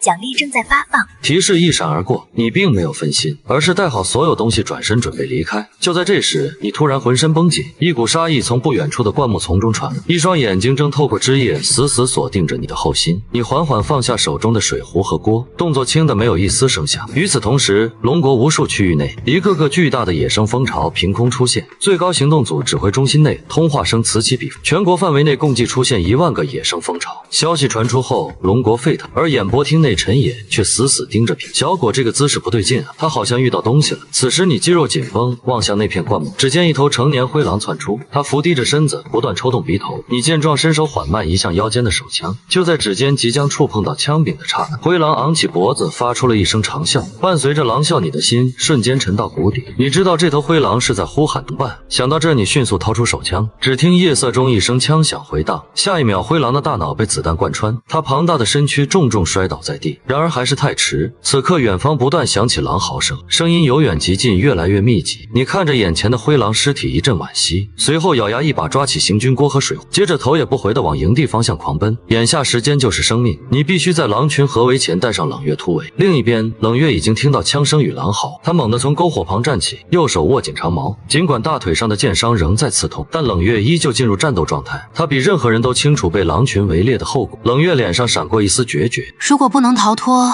我也绝对不能成为小果的累赘。说罢，他第一时间将物资塞进背包，随后掏出匕首严阵以待。此时急促的脚步声从林中传来，冷月瞬间摆好战斗姿态，怎料片刻后，你的身影冲出树林。至少7匹狼正朝我们这里靠拢，必须立刻转移。冷月闻言立刻点头道：溪流，我们可以利用流水掩盖气味和踪迹。说罢，你迅速踩灭篝火，然后和冷月一前一后离开营地。两人在黑暗中快速穿行，你在前方用砍刀劈开挡路的荆棘，冷月则忍着剧痛跟在身后。不多时，四面八方传来狼群低吼声，头狼发出尖锐的嚎叫，紧接着整个狼群朝你们追来。你能感觉到身后的杀气越来越近，好在前方水流声越来越清晰，月色下已经能看到前方闪烁的水光。可这时，一头灰狼如鬼魅般从侧面窜出，直扑后方的冷月。然而冷月早已察觉，他猛地挥出砍刀，但终究敌不过迅猛的灰狼。就在狼吻即将咬上他肩膀的瞬间，你猛地转身开枪，子弹精准击中灰狼的背部，他只是倒在地上发出哀嚎，并未立刻鼠去，你们的位置也因此暴露。此刻狼群从四面八方汇聚，林中无数双绿油油的眼睛亮起。你见状，一把抓住冷月的手臂，怒吼道：“跳！”话音落下，两人纵身一跃，跳进冰冷的溪水，溪水裹挟着你们向下游飘去。而岸边成群的灰狼驻足在原地，他们没有贸然下水，只是死死地盯着你们，发出不甘的咆哮。就在你以为要脱离危险的时候，狼群在黑狼带领下突然朝着河流两旁跑去。你见状暗叫不好，这些畜生准备上岸对面截我们。而此时冷月脸色极其难看，连说话的力气都没。你立马意识到不对劲，眉头一皱，急忙问道：“你怎么了？”冷月声音嘶哑，眼皮沉重开合：“剑伤可能感染了。”你闻言心头一沉，这种环境下剑伤感染几乎等同于死刑。眼下他在急流中艰难前行，你只能用一只手臂搂住他，防止被水流冲走。而岸边狼群已经分成两队，沿着河岸狂奔，他们试图在下游将你们截住。演播厅里主持人沈雪的指甲几乎要嵌进手心，陈野则脸色铁青地盯着屏幕。剑伤感染引发的高烧，如果没有抗生素，在荒野环境下死亡率超过80%。小果现在面临着艰难的选择。急流中冷月决绝道：“是我拖累你了，别管我，赶快去下游甩开他们。”但你只是紧咬牙关回答道：“先别说话，也别睡觉。如果生命受到威胁，我会放弃你，但绝不是现在。”下一秒，岸边传来狼嚎，狼群们仍在不断追赶，冷月的身体却越来越虚弱，你只能调整姿势，将他横抱在怀中，继续前进。溪水冰冷刺骨，但冷月的体温却如火炭般灼热，你清楚地意识到他的生命正在流逝。更糟糕的是，狼群已经绕到下游。见状，你心中发狠，猛地向河岸，必须尽快找到上岸的机会，否则我们早晚是鼠路一条。好在借助月光，你看到一处较为平缓的浅滩，随即拼尽全力朝那游去。此时冷月已经完全失去意识，只有微弱的呼吸证明他还活。很快，你游到浅滩边，用尽最后的力气将冷月抱上岸。然而还没等你喘口气，远处就传来阵阵狼群的脚步声。听到这，你立即抱起昏迷的冷月，在月光下疯狂寻找藏身之所。不多时，一个漆黑的洞口出现在前方山壁上，你没有选择的余地，于是抱着冷月迅速冲向洞口。好在洞穴比想象中要宽敞，这是一个天然形成的石洞，深度约有10几米，但地面上有明显被清理过的平整区域，洞壁上还有一些人工凿出的小洞，像是用来放置物品。最关键的是，空气中残留着淡淡的烟火气息，你顿时心头一跳，这里明显有人居住过。可冷月的伤势必须立即处理。想到这儿，你将冷月轻放地上，接着翻出急救包，然而里面只有一些基础的医疗用品。对这种程度的感染来说，杯水车薪。偏偏这时洞外还传来狼群的嚎叫声，你下意识屏住呼吸，接着举起手枪护在冷月身前。月光从洞口斜射进来，你清楚地看到洞口处几个黑影在游移。很快，一头灰狼小心翼翼地靠近洞口，它的鼻头在空气中不断抽动，捕捉着任何可疑的气味。突然，冷月因身体痉挛发出微弱的声响，下一秒，灰狼瞬间竖起耳。就在他即将探头进洞的瞬间，远处传来头狼的召唤声。灰狼听后犹豫片刻，最终还是转身离开。你见状，长长的松出一口气。不久后，狼群的脚步声彻底远去，你这才敢点燃打火石查看洞穴情。只见洞穴深处有一个用石头垒成的简易灶台，旁边还堆放着一些干柴。洞壁的小坑里还放着一个破旧的铁皮罐头盒，你打开后发现里面残留着一些草药碎屑。这时冷月又发出痛苦的呻吟，你听后立马转身查看他的情况。冷月眼皮艰难地颤抖，我好冷。你明白这是高烧引起的体温调节失常，于是迅速取下熊皮盖在冷月身上，接着转身开始生火。借助洞穴里的干柴，你很快就点燃起一团篝火。不多时，热浪驱散掉洞穴阴冷的湿气，你开始处理冷月的伤口。他的伤口周围已经严重红肿，还有黄绿色的脓液渗出。你先用水对伤口进行简单清洗，再用湿布给冷月做物理降温。做完这一切，你将锅架在火堆上，并拿出熊肉煮起热汤。此刻湿透的衣服在热浪中慢慢蒸干，你感受着久违的暖意包裹全身，紧绷的肌肉和神经得以舒缓。等待肉汤煮熟的期间，你用匕首将一些熊肉切成片状，随后将肉片用木棍串起架在火堆上方，接着从背包中取出蜂蜜淋在肉片上。很快，肉香与蜜糖香遍布满洞穴，而冷月安静地躺在熊皮上，高烧已经褪去，呼吸也变得平稳。看到这，你心中涌起一阵轻松，总算是挺过来了。你用匕首尖切下一小块烤肉，吹凉一些后放入口中，蜂蜜的肉汁瞬间在舌尖爆开。你一边咀嚼一边盘算着，明天应该就能签到了吧？按照系统的规律，明天应该能获得新的奖励，不知道这次会是什么。你在温暖的洞穴里享受着片刻安宁，殊不知一场席卷龙国的风暴正在酝酿。此刻，无数双眼睛盯着直播中不断跳动的树，距离通讯开启还有5小时12分。灯塔国作战指挥中心里，数名高官正商讨着对策。通讯开启后，通知所有选手，无论在什么位置，立即向中部山区集结，见到任何龙国人格杀勿论。另外，倭国和棒子国一定也恨透了龙国，我们可以结成同盟。与此此同时，龙国魔都会议室内灯火通明，10几个国家高层围坐在会议桌旁。国防部长陈升开口：通讯开启后，各国可能会联合起来针对我。现在小果和冷月在中部山区，王鑫在东部平原发现了铁矿，而其他选手距离较远短，时间内很难集结。会议室陷入死一般的寂静。片刻后，国防部长严肃道：通讯开启后，向所有选手传达，警惕其他国家的选手，并尽可能向小果同志靠拢，集结起来。如果遇到袭击，不要心慈手软。清晨第一缕阳光射入洞口，一夜未眠的你站起身，看着冷月仍在休息，你决定去洞外探索一番。此刻洞外狼群早已不见踪影，然而不远处地面上却留下一片暗沉的血迹。你见状，循着血迹望去，只见一个撕坏的背包掉在地上，你顿时反应过来，看来昨天有倒霉蛋替我们吸引走狼群的注意了。想到这，你立马上前拨开背包，里面的东西散落一地，一把制式匕首，一个军用指南针，以及一个医疗包。你满意的收起3样物资。就在这时，指尖触碰到医疗包内一个坚硬的边角，于是你打开医疗包，只见一枚锡箔纸独立包装的药片躺在包底。见状，你的瞳孔微微一缩。阿莫西林，这倒霉蛋竟然有这种东西！你迅速将药片收好，返回山洞。此时洞内冷月已经苏醒，他靠着石壁，脸色依旧苍白，但眼神已经恢复了清明。不多时，你走进洞穴。你醒了，把这个吃了，等我再给你烤肉。随后将抗生素递过去。冷月接过胶囊后能愣。这是抗生素，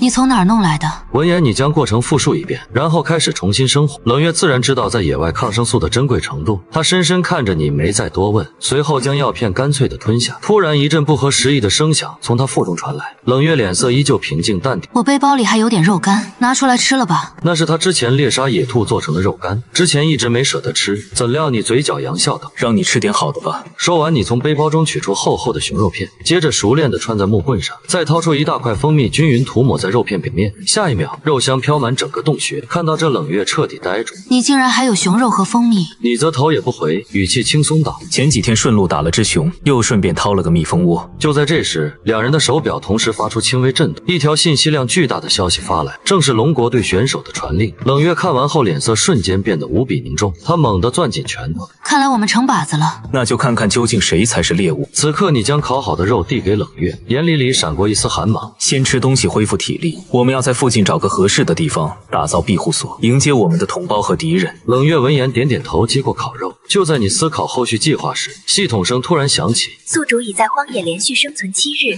符合签到条件，是否立即签到？下一秒，你猛地站起身。我先去外面看看，熟悉一下地形，为建造庇护所做准备。冷月只是简单点点的，便继续吃起烤熊肉。你见状，迅速走出山洞，然后找到一个隐蔽的树丛，确认四周无人后，你关闭直播，接着立刻签到。签到成功，恭喜宿主获得神级奖励大师级锻造。话音落下，一股庞杂的信息洪流涌入你脑海，从最原始的石器打制到青铜冶炼，再到百炼成钢的锻打技术，无数古代工匠技巧与现代工业知识完美融合。你的脑中顿时浮现出无数图纸，有锋利无比的唐刀，海域坚不可摧的重甲，甚至可以发射弩箭的半自动床弩。在没有热武器的现在，这种东西的杀伤力可想而知。想到这，你缓缓睁开眼。喜欢联合围剿是吗？那就让你们见识一下什么叫钢铁红。片刻后，你回到山洞，冷月正用匕首细心地打磨着剑杆。看到你走进来，他坚定地开口：我们必须尽快离开这里，去打造庇护所。现在敌人正在集结，我们每耽搁1分钟，危险就增加1分。你看着他那不容置疑的眼神，点点头。好，我们现在就走。说罢，你们不再多言，迅速开始收拾行囊。你将剩余的物资重新打包，冷月则将自己的装备检查一遍。不多时，走出洞外，你们看着指南针向北边走去。路上，冷月一边观察地形，一边说出自己的专业建议。庇护所的位置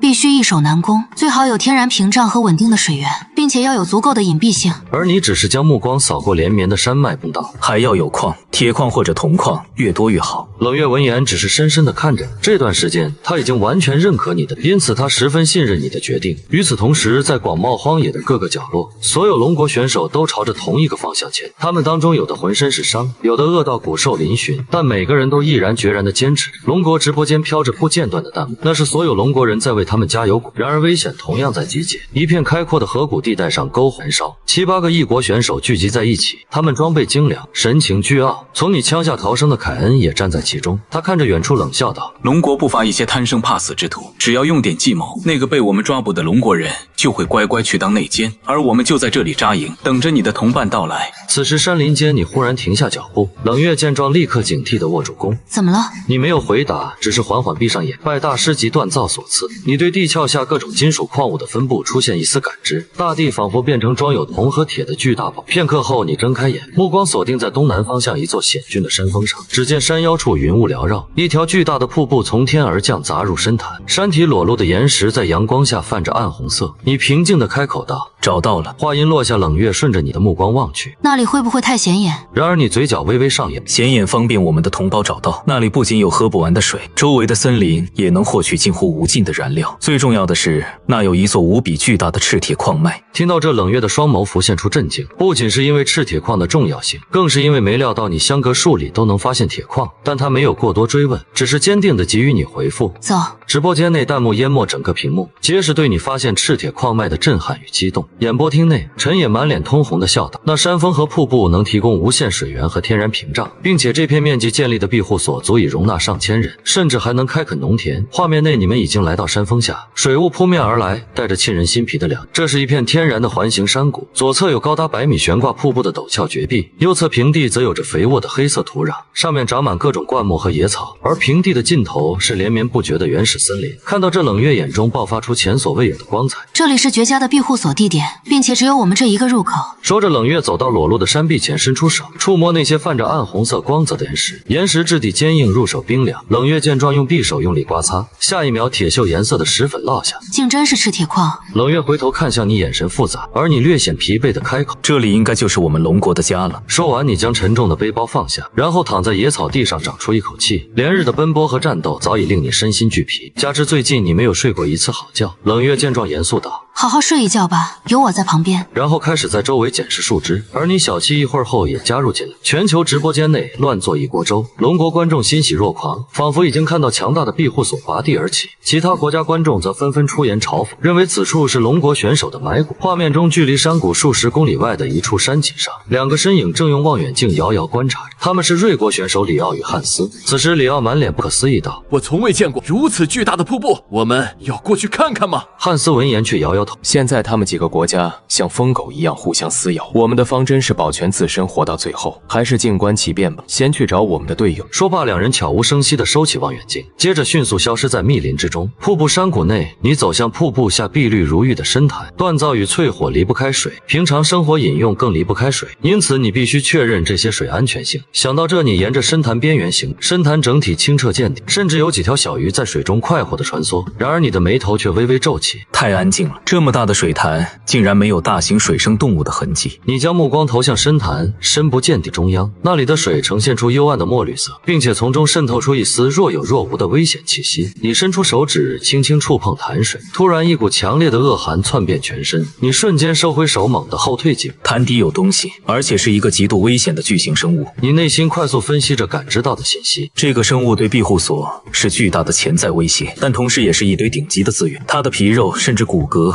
都可能有巨大的价值，触发万倍返还将是无比巨大的收获，因此必须除掉它。想到这，你转身快步来到冷月身边。水潭里有大家伙，比我之前遇到的那头熊只强不弱。冷月闻言瞳孔一缩，我们必须处理掉它，否则这里永远不安全。听到这，你点点头，眼中闪过一丝炽热的战意。水里弓箭的威力会大打折扣，所以我们需要更特殊的工具，给我半天时间。说完，你拿起工兵铲，大步走向矿区。冷月则看着你的背影，没有说话。他知道你能创造出奇迹，于是默默回到营地，继续自己的工作。冷月要搭建一个稳固的临时据点，并在周围布置好预警陷阱，保证你们夜晚入睡有绝对安全。不多时，你来到山壁前，挥舞起工兵铲，很快矿石应声而裂，露出金属质感的断面。下一秒，鉴定结果出现，杂质较少的赤铁矿可作为极佳的炼铁原料。你看到这，顿时心中一喜，竟然还是高品质的铁矿，但打造长鱼叉还差点材料。想到这，你开始在山壁附近搜寻。不久后，你来到一处黑色岩石前，这片岩石正是顶级武器材料黑曜石。你选中一块人头大小的黑曜石，接着找来坚硬的鹅卵石当做锤，刹那间无数打至石器的画面浮现出来。你左手托着黑曜石，右手握住石锤，每一下敲击都精准无比。你的动作充满节奏与力量感，伴随着沉闷的敲击声，一个拥有致命穿透力的矛头正缓缓诞生。另一边，冷月已经在营地外布下一圈陷阱，分别是藤蔓绊索和木刺陷阱。此刻他正蹲在一棵视野极佳的大树上，用枝叶搭建这隐蔽的瞭望台，而潭水深处巨大的阴影，一双冰冷的眼睛缓缓睁开。时间在专注的劳作中飞速流逝。当夕阳余晖将山谷染成一片金黄时，你停下手中的动作，而眼前静静躺着3只崭新的重型头矛。头矛采用笔直坚韧的白蜡木杆做矛身，以及锋利无比的黑曜石做矛头，并且矛头后方牢牢系着一根坚韧的绳索，确保投掷后可以完好的回收。眼下你头也不回地喊道：“冷月，把熊肉拿过来。”正在布置陷阱的冷月闻声走了。荒野中气温变化异常，有些熊肉已经开始变质，正好可以当做诱饵。而当冷月看到那3只头矛时，呼吸不由一滞，只是一眼他便能感受到这头矛的杀伤力。突然，你的声音打断冷月的思绪：“把熊肉扔潭里1块，剩余的扔在岸边浅水区，咱们来个守株待兔。”话音落下，冷月回过神，按照你说的将熊肉扔出去。血腥的熊肉沉入水中，一圈圈涟漪荡漾开来。你们则一言不发，各自持着一只头矛，站在潭边外几米静静等待着。时间1分1秒过去，山谷里只剩下瀑布轰鸣的水声。冷月握着头矛的手心已经微微出汗。就在这时，潭心水域泛起急促的涟漪，紧接着一连串细密的气泡从水下冒出，熊肉被猛地一拽，瞬间消失在水面。下一秒，一个庞大的阴影从深潭中猛然升起，一头体型远超认知的巨鳄破出水面。你和冷月见状瞪大双眼，只见巨鳄张开血盆大口，露出密密麻麻的利齿，它的双眼锁定在你和冷月身上。看到这，你发出一声低喝，动手。接着手臂肌肉瞬间暴起，刹那间头矛化作黑色闪电，直奔巨鳄的脖颈。然而只在巨鳄鳞甲上留下一道白痕便被。就在你惊讶之余，冷月也已经扔出头矛，他瞄准的是相对柔软的腹部与前肢连接处。鱼叉虽成功刺入寸许，但也被坚韧的肌肉卡。此刻剧痛彻底激怒巨鳄，他猛地一甩，带动冷月手中的绳索，顿时一股巨力传来，冷月猝不及防下被扯走，险些掉入水中。就在这时，巨鳄张开血盆大口朝冷月扑去，好在冷月身形矫健，迅速拉开距离。巨鳄扑空后不甘地甩甩头，而你趁他分神之际掏出手枪射击，子弹精准命中巨鳄的左眼，顿时血浆与浑浊的液体爆开。巨鳄发出咆哮，在岸边不断翻滚。你见状，用尽全力将头矛高举，狠狠扎下。头矛从巨鳄眼眶中刺入，贯穿他的大脑，但你没有立刻松手，而是将矛杆狠狠一旋。下一秒，巨鳄发出惨烈的哀嚎，同时身躯猛地一僵，陷入疯狂。他甩动起巨疤，在岸边不停抽打，一时间泥土与碎石被掀飞至半空，坚硬的河岸被砸出一个个恐怖的凹坑，连冷月也被这股力量吓得慌忙后退。此刻你正半跪在10米开外，刚才那一击几乎抽空你全身的力气，但巨鳄仍在抽打着地面。你迅速握紧手枪，警惕地观察，直到足足过去2分多钟，巨鳄鱼的动作幅度才逐渐变小，那双树瞳中的凶光也慢慢暗淡下去。这头盘踞深潭的掠食者最终彻底失去声息。突然系统声响起，全球通告龙国选手小果预约成功猎杀湾鳄，触发万倍数量返还，1万头湾鳄已随机投放至龙国境内水域。不久后，龙国军方迅速出动。湾鳄的恐怖大家都见识过，不妥善处理会引发许多麻烦。山谷内，你与冷月相视一笑，眼中都充满劫后余生的疲惫和惊喜。你长舒一口气，冷月则强撑着从地上爬起来。我们怎么把他弄回去？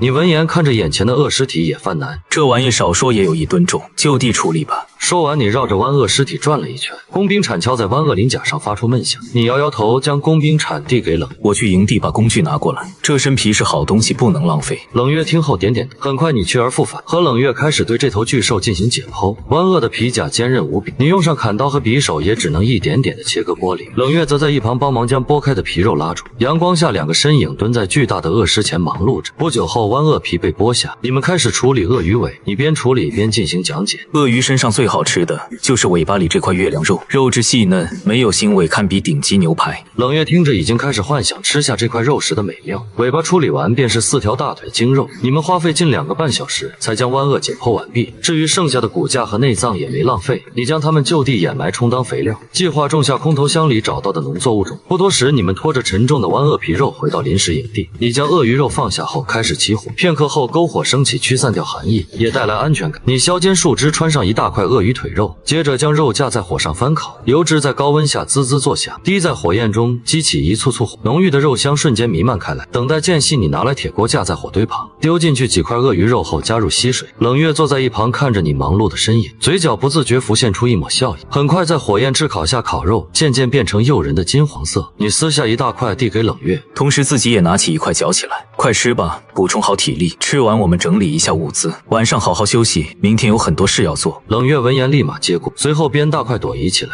鳄鱼肉质紧实弹牙，却又无比细嫩，带着一种独特的清甜。冷月顿时眼睛一亮，由衷的赞叹道：“这鳄鱼肉真是太美味了。”不久后，鳄鱼浓汤也熬煮完毕，你和冷月迅速分食。浓汤入喉，一股暖流从胃里升起，刹那间便驱散掉身体的疲惫和寒冷。此时，几十公里外的一片密林中，一个浑身肌肉的男人正艰难地穿行。他正是前来集结的前海军陆战队员王猛。连续几天的赶路令他疲惫不堪，连水和食物也即将消耗殆尽。就在这时，前方林间透出一丝火光。王猛见状，精神一振：“是小果他们吗？”想到这儿，他压低身形，悄无声息地朝着火光走去。然而靠近后，王猛的心沉到谷底。眼前火光下10几个身影围坐在一起，正是凯恩和倭国宫本武藏等。而他们中间一个年轻人被反绑在树上，年轻人浑身是伤，奄奄一息。看到这，王猛摇摇头，随即准备悄悄撤退。然而凯恩的声音突然响起：“是谁在那里？”话音落下，众人纷纷望向王猛藏身处。此刻王猛的心脏瞬间停跳半拍，千钧一发之际，他将舌尖抵住上颚，一声惟妙惟肖的夜宵啼叫响起。众人听后顿时放松警惕，但凯恩仍眉头紧皱。宫本武藏见状开口道：“过度警惕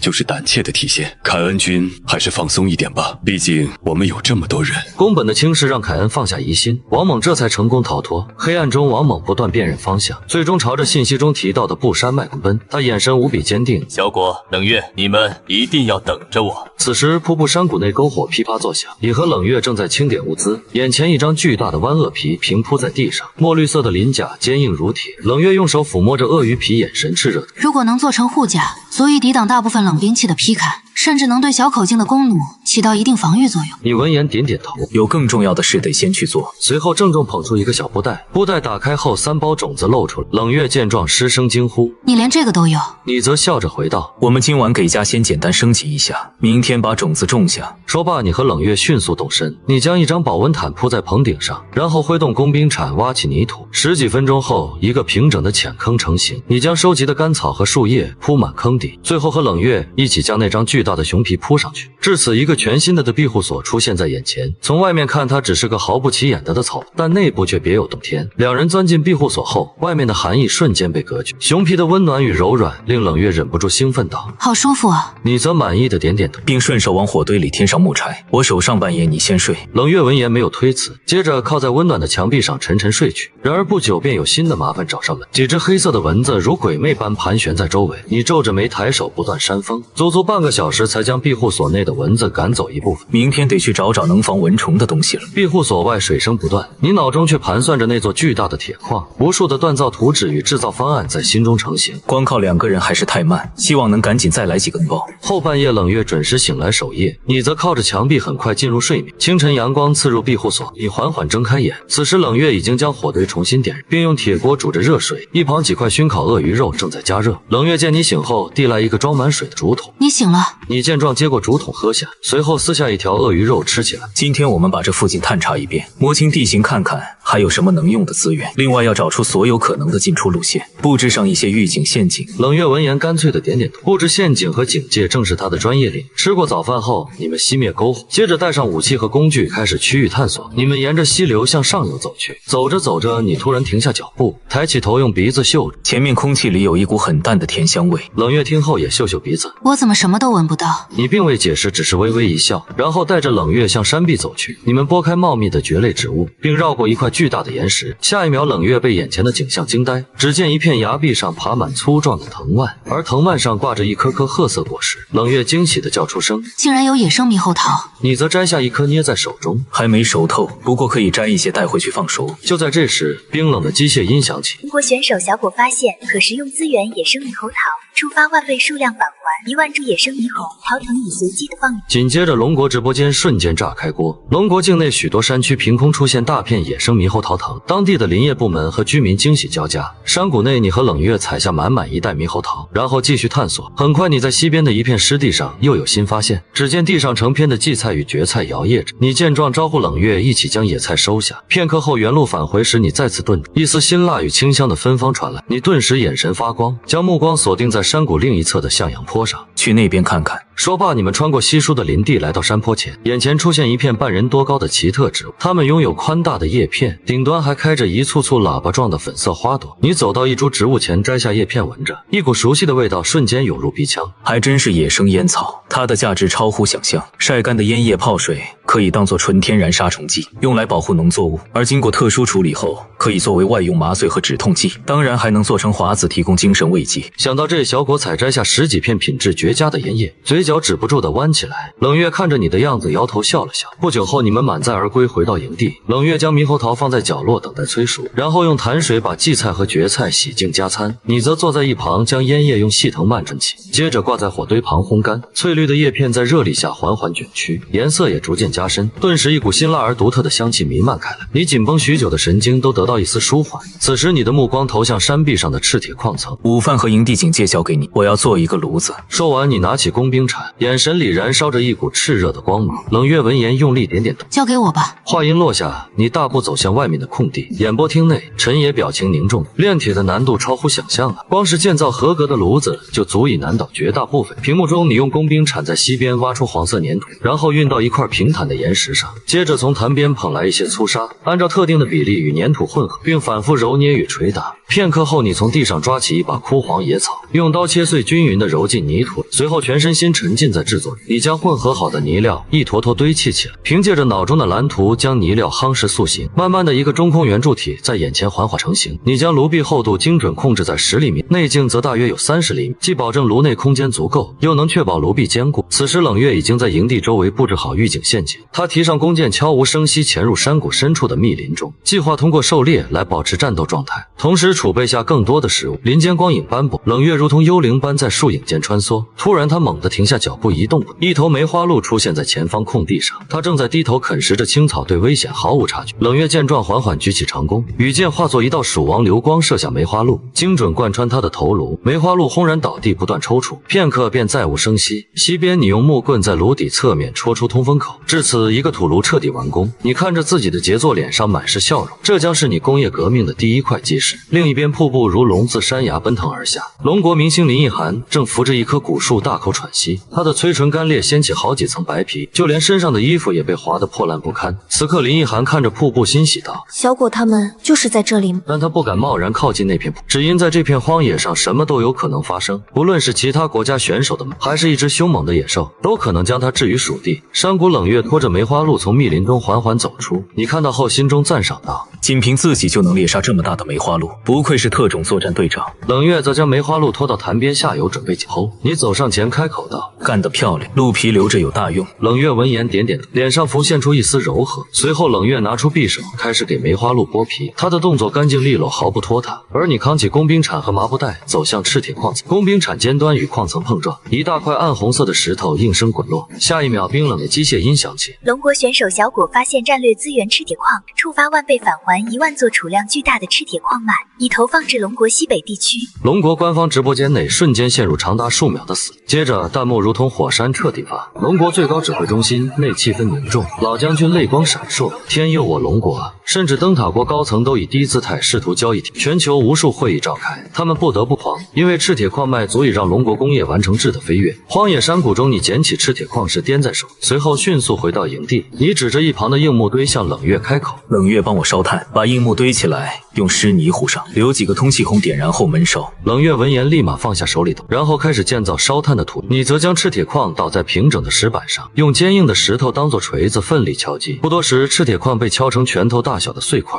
接下来，你取出一些黄色粘土，用手捏出一个个箭头模具，随后将模具放在火堆旁烘烤定型。天色渐暗，木炭窑里飘出缕缕青烟。冷月将处理好的鹿肉挂在木架上熏烤。你看着土炉，眼中闪烁起光芒。明天那里将燃起荒野上第一捧工业之火。与此同时，不远处林奕涵正蜷缩在一棵大树的根部。他看到火光后，心脏瞬间提到嗓子眼儿。是敌人还是同胞？他不敢上前，只能静静地盯着火光，但身上传来的寒意令他恐惧。求生的本能压倒一切。林奕涵用尽最后一丝力气站起来，然后朝着火光一步步走去。山谷营地内，篝火烧得正旺，一块硕大的鹿腿肉在火堆上烤得滋滋作响，而篝火上方矗立着简易的三角熏烤架，上面摆放着一条条切过的鹿肉，浓郁的肉香混合着盐味在空气中弥漫。你撕下外焦里嫩的鹿肉送进口，接着从铁锅内夹起煮熟的蕨菜吃下。鹿肉肉质紧实，汁水丰盈，蕨菜则清爽可口，你不由得发出一阵满足的感叹，真舒坦啊！冷月也在一旁大快朵颐，忽然猛地抬头望向营地外围，有人。冷月闻言迅速拿起头矛，你则抄起长弓，搭上羽箭，箭头对准营地外围的黑暗中。给你3秒钟自己走出来，否则就永远留在那。话音落下，林奕涵颤抖着从黑暗中走。我是龙国选手，别放箭。林奕涵高举着双手，示意自己没有任何威胁，身体则因虚弱和恐惧而剧烈颤抖。你见状，冲冷月使出一个眼神，冷月心领神会，举着头矛缓步上前。他走到林奕涵身边，快速检查一遍，确认没有任何隐藏的武器后，冷冷开口：姓名和编号。林奕涵，龙国58号。林奕涵边回答边点亮手表，屏幕上显示的编号和姓名与他所说一致。冷月这才收起头矛，对你点点头。你见状也缓缓放下弓箭。你是怎么找到这里的？林奕涵刚想开口，目光却不自觉锁定烤肉腿上，他的肚子发出咕咕声。此刻冷月没有多言，转身用阔叶包起一块烤肉递过。先吃吧。林奕涵闻言，眼泪瞬间决堤，他颤抖着接过烤肉，狼吞虎咽起，丝毫不在意自己的形象。你看着林奕涵摇摇头，日后人多起来，资源消耗也会加剧，必须尽快提升实力，造出强大的武器和更安全的庇护所。明天就是系统签到的日子，这次会得到什么呢？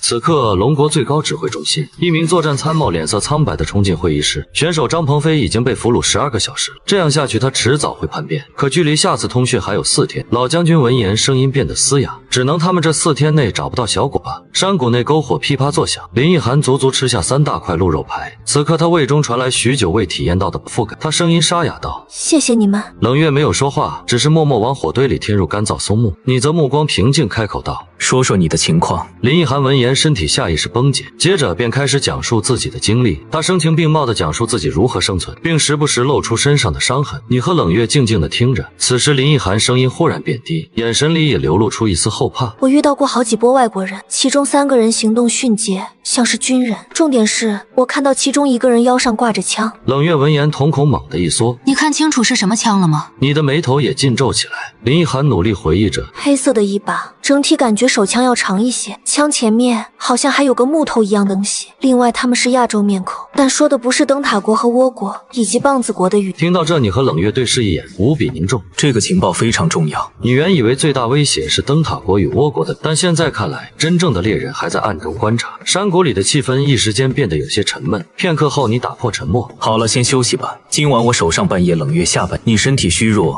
就先休息。但从明天起，你负责凌晨4点到6点这段时间。林奕涵闻言挺直脊背，干脆道：我不会拖后腿的。话音落下，你不再理会两人，而是拿出鳄鱼皮仔细研究起来。冷月则递给林奕涵一张保温毯，上半夜有小果盯着，不用担心。林奕涵听后重重点头，他抱着保温毯走向庇护所。当他钻进去的瞬间，整个人都呆住，外界的寒风瞬间被庇护所内干燥而温暖的气息扑面而来，带着淡淡的烟火气和甘草清香。林奕涵望着眼前的一切，脸上写满震惊，随即鼻头一酸，眼泪再次涌上来，但这次是因为心中消散依旧的安全。他蜷缩在熊皮的一角，然后将保温毯紧紧裹在身上，感受着地面和空气中传来的双重暖意，随后睡下荒野以来最安稳的一觉。夜色渐深，你靠在树干上闭着眼睛，脑中不断思索着林奕涵提供的情报。不久后，冷月接替守夜，你得以进行几小时的深度睡眠。清晨薄雾尚未散尽，你熄灭炭火，取下所有鹿肉条。此刻的鹿肉已经完全脱水，变成色泽暗红的肉干。你取出一条，用牙咬下，然而肉干上只留下一层浅浅的印。你揉着下巴，表情狰狞道：怎么这么硬？接着便掏出匕首切下一小块，随后放进嘴里仔细品尝。肉质紧实，嚼劲十足，是绝佳的行军口粮。煮汤泡着会好吃很多，这么多肉干够我们吃上大半个月了。此时林奕涵已经醒了，他看着肉干，口水不自觉分泌起来。今天有什么是我能帮上忙的吗？你闻言直接开始安排任务。冷月带他熟悉一下山谷周围，让他记清楚布设陷阱的区域，然后带着他砍一些手腕粗细的树木。我们需要升级庇护所，顺路多捡一些干柴当燃料。冷月听后点点头，林奕涵则挺直腰杆用力应道：我会努力的。不久后，两人拿着砍刀和绳索消失在林地中。你见状平静的开口：关闭直播，签到。您在荒野连续生存符合签到条件，本次签到奖励为体质强化，身体基础素质将获得全方位大提升。下一秒，滚烫的暖流自心脏炸开，狂暴地冲刷着你的四肢百骸。你清晰感觉到每寸骨骼都在发出细密的爆响，肌肉纤维也以惊人的速度变得坚韧粗壮。你下意识攥紧拳头，一股前所未有的强大感觉充斥全身。这就是力量的感觉吗？说罢，你来到一片计划中的工作区域。先前计划因区域内200斤的青石挡路，不得不搁置。此时你深吸一口气，弯下腰，双手抓住石头边缘，同时腰背发力。然而预想的沉重感并没有出现，青石竟被你轻飘飘地搬起来。整个过程呼吸平稳，甚至心跳都没加速。你将巨石挪开后，呆呆地看着自己的双手。体质的飞跃让你对接下来的计划信心爆棚。你将目光投向那座简陋的高炉。工业革命现在才算真正开始。说罢，你立刻行动起来，开始着手制作能强制鼓风的设备风箱。脑中兽皮风箱的制作方法瞬间浮现。你拿起匕首，将鹿皮精准裁剪成特定的形状，并将边缘用骨针穿刺出一个个细密的小孔。接着，你找来几根坚硬的直木，削成框架后，用藤蔓把鹿皮紧紧绷在木框上。你用一节中空的主管充当出风口，接口处则用粘土涂抹封死，形成完美密封。大约1个小时后，一个粗犷但耐用的单向鼓风皮囊完工。你将鼓风皮囊的出风口对准高炉进风口，然后把木炭和敲碎的赤铁矿石分层装入炉内。接下来开始有节奏的按压皮囊，一股股强劲的气流被灌入炉膛，炉内的木炭瞬间发出沉闷的红光，随即在强制助燃下转为刺眼的亮白色。高炉发出低沉的轰鸣，炉内的温度以恐怖的速度不断攀升。此刻你边维持鼓风节奏，边观察矿石的变化。只见暗红的矿石在高温下开始软化变形，表面也渐渐浮现出一层流动的铁水。你见状心中一喜，立刻拿起木杆捅开高炉底部的出铁口，刹那间铁水顺着引流槽缓缓流淌，至此荒野第一批人造金属诞生。你迅速将铁水灌入摆放整齐的箭头模具中，铁水与模具接触发出刺耳的声响，同时白色的水蒸气升腾而起。很快最后一个模具被灌满，你用木棍夹起开始冷却的模具扔进水潭里，下一秒大量水蒸气瞬间炸开。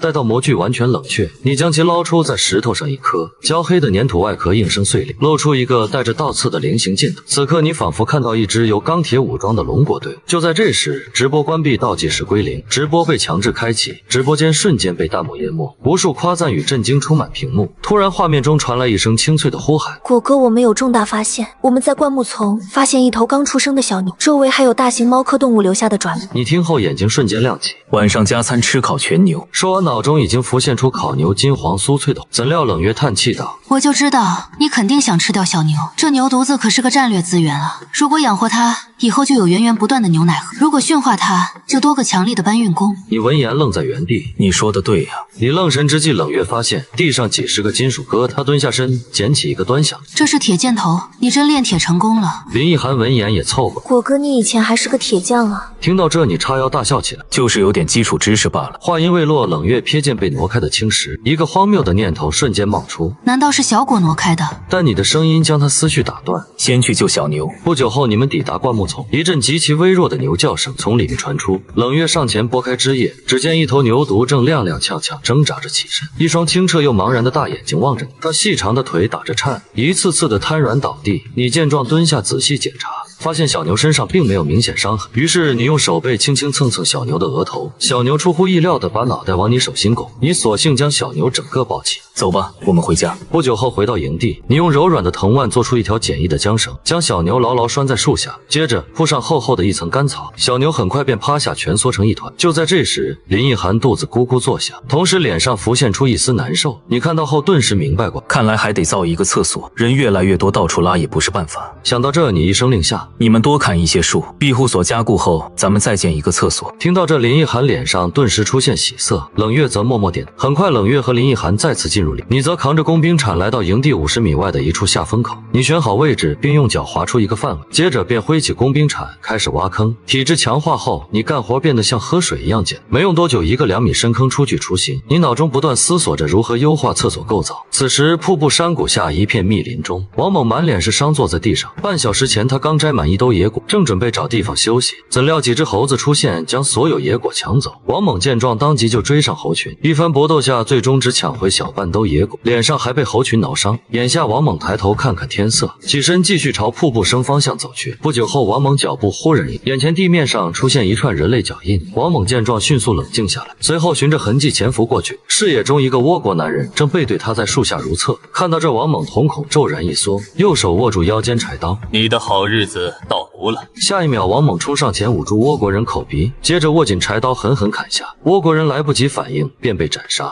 此时王猛才看清他的长相，正是之前那支多国小队中的一。见状，王猛没有丝毫犹豫，转身向另一侧的密林疯狂奔逃。几乎同一时间，宫本武藏前来寻找许久未归的队员，然而他却看到眼前一幕：嫡系，来人跟我追！说完，宫本武藏抓起长弓，循着足迹追出，其余选手也纷纷挽弓搭箭跟上。一时间，10几支箭矢射入丛林。王猛在复杂的地形中不断穿梭，然而一支利箭还是从他左侧腰间划过。王猛闷哼一声，加快步伐。此时凯恩出声拦住众人，他看着王猛消失的方向，阴冷：一只受伤的兔子只会拼命跑回巢穴，只要跟着它，我们就能找到整群兔子。宫本武藏闻言放下手中长弓，我一定会亲手拧下他的脑袋。远处王猛捂着伤口在林中疯狂穿行，他朝着瀑布声源不断奔跑。此刻山谷内是另一种光景，冷月将一根木桩狠狠砸进土，再用石头和粘土夯实。林奕涵则在一旁用藤蔓将木桩牢牢捆绑在一起。随着最后一根木桩被固定，一个厕所围墙初具雏形。你看着这个杰作，满意的点点头。材料不够，顶棚先不盖了，明天我跟你们多砍点木头回来。很快，夜幕降临，篝火再次升起。冷月将烤鹿肉放到石板上，只见一旁的陶锅里野菜汤正冒着热气。林奕涵抱着一大捧青草回来，他将青草送到小牛犊嘴边。小牛见状，立刻亲昵地凑上来。片刻后，你们3人围坐在篝火旁，冷月默默给大家分发着食物，你则把玩着手里一块石楠木。在冷月和林奕涵好奇的注视下，你拔出匕首在木块上削刻起来。10几分钟后，一个古朴的烟斗完工。此刻你脸上露出一丝欣喜，连忙起身钻进庇护所里。不多时，你拿着精心处理的烟草走出来，接着将烟丝填进烟斗锅压实，然后从篝火里抽出一根燃着的小木棍，凑近烟斗，烟丝瞬间被点燃，冒出一缕青烟。你将烟斗凑到嘴边，深吸一口，真是满足啊！林奕涵看着你老大爷般的模样，忍不住笑出声。冷月也无奈地摇摇头。一时间，营地充满快活。然而石块碰撞的闷响突然从营地外传来，那是入口处布置的预警陷阱。听到这儿，你瞬间皱起眉头，随即拿着猎弓站起身。冷月则抽出砍刀护在林奕涵身前。你对冷月递出一个眼色，冷月顿时心领神会，和你一前一后走向预警陷阱。只见不远处一个黑影正倚靠树干喘着粗气，正是王莽。当他看清你手臂上那抹龙国旗帜时，惨白的脸上瞬间浮现出狂喜。舅舅，我是龙国的王猛。话音落下，你迅速上前确认身份，随后和冷月架起王猛往回走。奕涵去把急救包拿出来。林奕涵闻言立刻跑回庇护所。片刻后，冷月将王猛放在篝火旁，然后接过急救包打开。冷月抽出匕首划开王猛伤口处的破布，一道4公分的伤口暴露在空气中。冷月面无表情将消毒液浇在伤口上，下一秒王猛身体猛地颤抖起来，但很快就被你紧紧按住。伤口清洗干净后，冷月拿出干净的绷带包扎，整个过程专业且不拖沓。做完这一切，你们都松了口气。林奕涵将烤鹿肉和热汤递到王猛面前，王猛见状抓起鹿肉就往嘴里塞。片刻后，王猛缓过劲来，他靠在木桩上将近来的遭遇说出。提到联合小队时，甚至满脸愤怒。我虽然把血迹都处理了，但他们肯定还会追过来，我们得早做准备。你闻言脸色沉重的点点。这么多人袭击，可不是闹着玩的。不过兵来将挡，水来土掩。想到这，你默默拿起烟斗，接着重新填上烟丝，用火引子点燃。你不紧不慢地吸下一口，随后缓缓吐出白色的烟圈。王猛瞥见这一幕，瞬间两眼放光。你抽的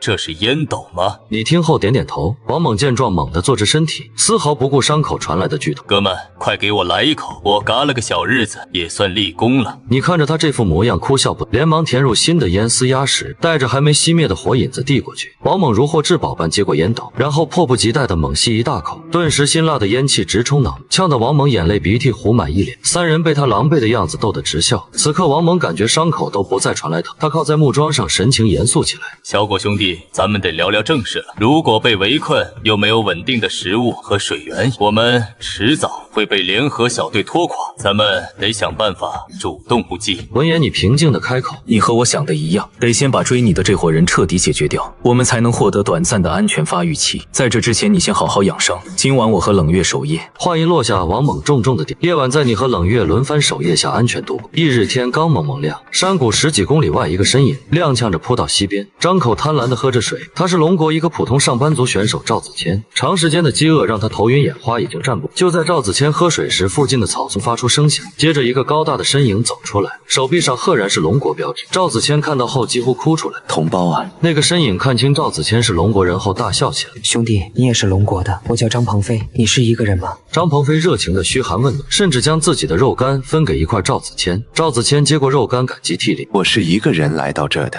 说完便将肉干一把塞进嘴里。而在溪流10米外的密林中，凯恩手持木弓锁定着张鹏飞的后，他们早就以死亡威胁张鹏飞叛变。此刻张鹏飞心中升起一丝快感，终于有倒霉蛋来分担痛苦了。兄弟，你也是龙国的，我叫张鹏飞，你是一个人吗？张鹏飞热情的嘘寒问暖，甚至将自己的肉干分给一块赵子谦。赵子谦接过肉干，感激涕零：“我是一个人来到这的。”说完便将肉干一把塞进嘴里。而在溪流10米外的密林中，凯恩手持木弓锁定着张鹏飞的后，他们早就以死亡威胁张鹏飞叛变。此刻张鹏飞心中升起一丝快感，终于有倒霉蛋来分担痛苦了。另一边，瀑布山谷，王猛被小牛的叫声吵醒，他坐起身，揉着眼睛感叹道：“这熊皮大垫子是真爽。”而一旁林奕涵正在给小牛喂水，王猛看到后眼睛瞬间亮起来，他3两步凑过去，搓着手道：“这牛看着挺瓷实啊，是今晚的加餐吗？”林奕涵闻言迅速护在小牛身前：“小牛不能吃，它以后要帮我们耕地拉东西的。”王猛听后尴尬的笑道：“原来是这样。”简单的早餐过后，你拿出4把弓放在眼前，随后将一个沉甸甸的兽皮袋子打开，下一秒7、80个铁质箭头滚落一地。王猛瞥见后，整个人瞬间僵在原地。他蹲下身，拿起一个箭头，在手中掂量：“你还真能在荒野里练出，给我1天时间，我能把这些箭头都安装好。”你听后看向冷月和林奕涵：“你们2个负责协助，再把之前积攒的鸟羽筛选出来，做成箭雨。另外照看好墩墩和营地的火。”话音落下，2人重重点，你则转身走向巨大的弯鳄皮：“我来做些能保命的衣服。”片刻后，整个营地变成高效运转的小作坊。王猛和冷月坐在大石头边，石头上堆放着所有铁箭头。王猛负责用粗砂对箭头进行初步打磨，冷月则负责精加工，把箭头磨出尖锐的穿刺角。而林奕涵在几人之间来回穿梭，他将削好的箭杆递给冷月，又小跑着去给小牛添上草叶，再回营地前照看篝火。与此同时，张鹏飞正带着赵子谦向密林深处走去。我们营地就在前面，人多，而且有吃有喝，绝对安全。赵子谦听后眼眶都有些湿润，独自在荒野生存这么久，终于找到组织了。然后穿过密林后，眼前的景象让赵子谦呆住。只见营地内7、8个肤色各异的身影站着，他们眼神警惕，手中拿着不同武器，正是外国联合小队。此刻赵子谦大脑一片空白，而张鹏飞谄媚着跑向凯恩：“凯恩先生，我把人带来了。”听到这，赵子谦彻底心如死灰，长期的饥饿让他连逃跑的力气都，他只能绝望的怒吼：“张鹏飞，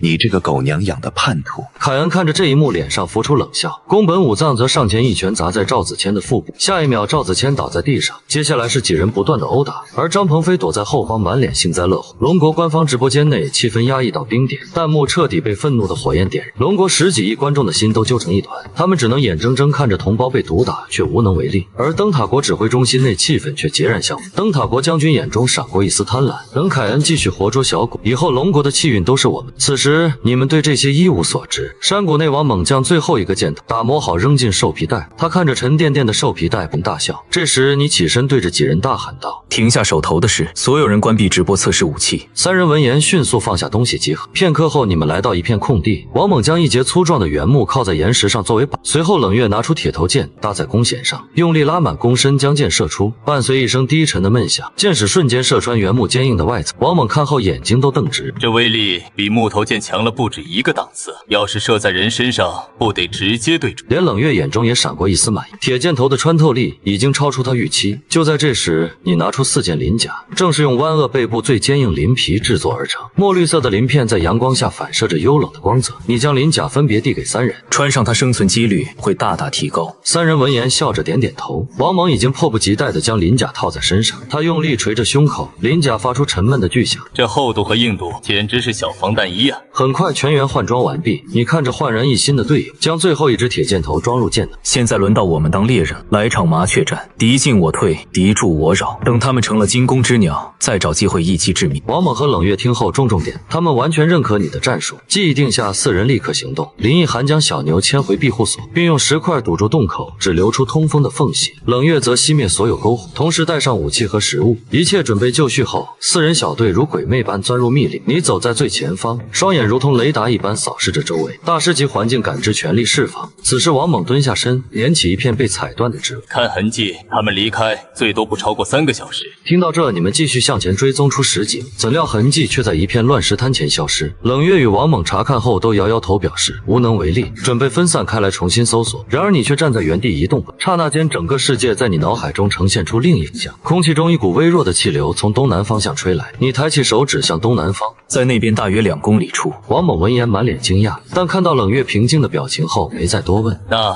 我们先找个地方等天黑吧。话音落下，你点点头，带着3人朝东南方向走去。你们找到一处隐蔽的洼地，吃着肉干和喝着清水。天色渐渐暗，你们悄无声息地朝密林深处摸去。不久后，一抹微弱的火光出现在前方。王猛眯着眼睛低声道：营地周围连个暗哨都没，这帮孙子太萌了。他刚想提议趁机去偷袭，下一秒却被你按在原地。你抬手指向营地两侧的大树，王猛和冷月顺着望去，顿时瞳孔骤缩。只见树冠阴影里2个模糊的人影潜伏。见此，王猛后背渗出一层冷汗。你转头轻声对3人说道：这支队伍中有专业的人，就算哨兵被弓箭射杀，掉下来发出的声响也足以惊醒营地里所有人。我们射掉这2个哨兵就跑，过2个小时再来。说罢，你和冷月缓缓举起长弓。然而营地里忽然传来一阵骚动，一个高大的身影从营地窝棚里扔出一人。你见状眯起双眼，盯着那个瘫在地上的身影。火光下龙国标志隐约可见。你立即开口道：是我们龙国的人。此话一出，几人沉默。如果射杀哨兵，对方恼怒下很可能对同胞下手。眼下的局面令你们陷入两难，所有人的目光都汇聚在你身上。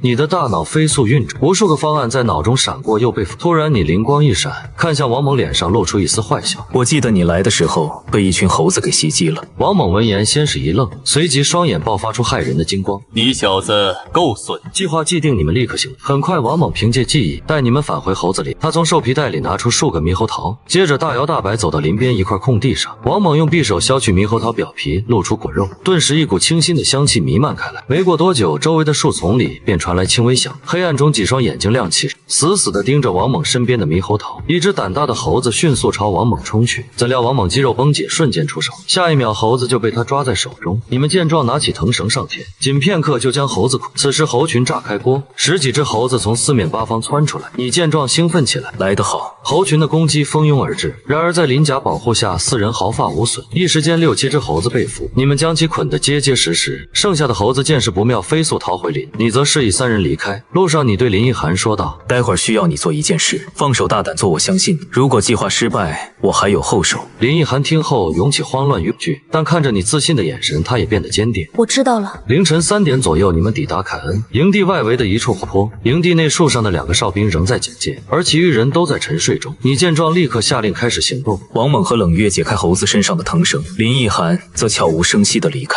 7只猴子解开束缚后开始剧烈挣扎，王猛眼疾手快将他们甩向营地。刹那间，营地乱成一锅粥，人与猴的叫声混杂着散开。凯恩听到后握着匕首走出来扫视四周，下一秒就被猴子扑上脸。一时间，营地里人仰马翻，谁也没有注意到树上的异常。只见2支铁头剑划破夜空，2名哨兵几乎在同一时间被箭矢刺破喉咙，连一丝声音都没发出就从树上栽下来。此时，一只猴子张着血盆大口直奔宫本武藏。宫本武藏见状，眼神一冷，腰间长刀瞬间出手，猴子的头颅应声而落。其他猴子看到后更加疯狂，混乱中3道箭矢悄无声息地从黑暗中射出，紧接着3个人影应声倒地。此刻凯恩才意识到不对劲，他立即大吼道：宫本快过来，有敌袭！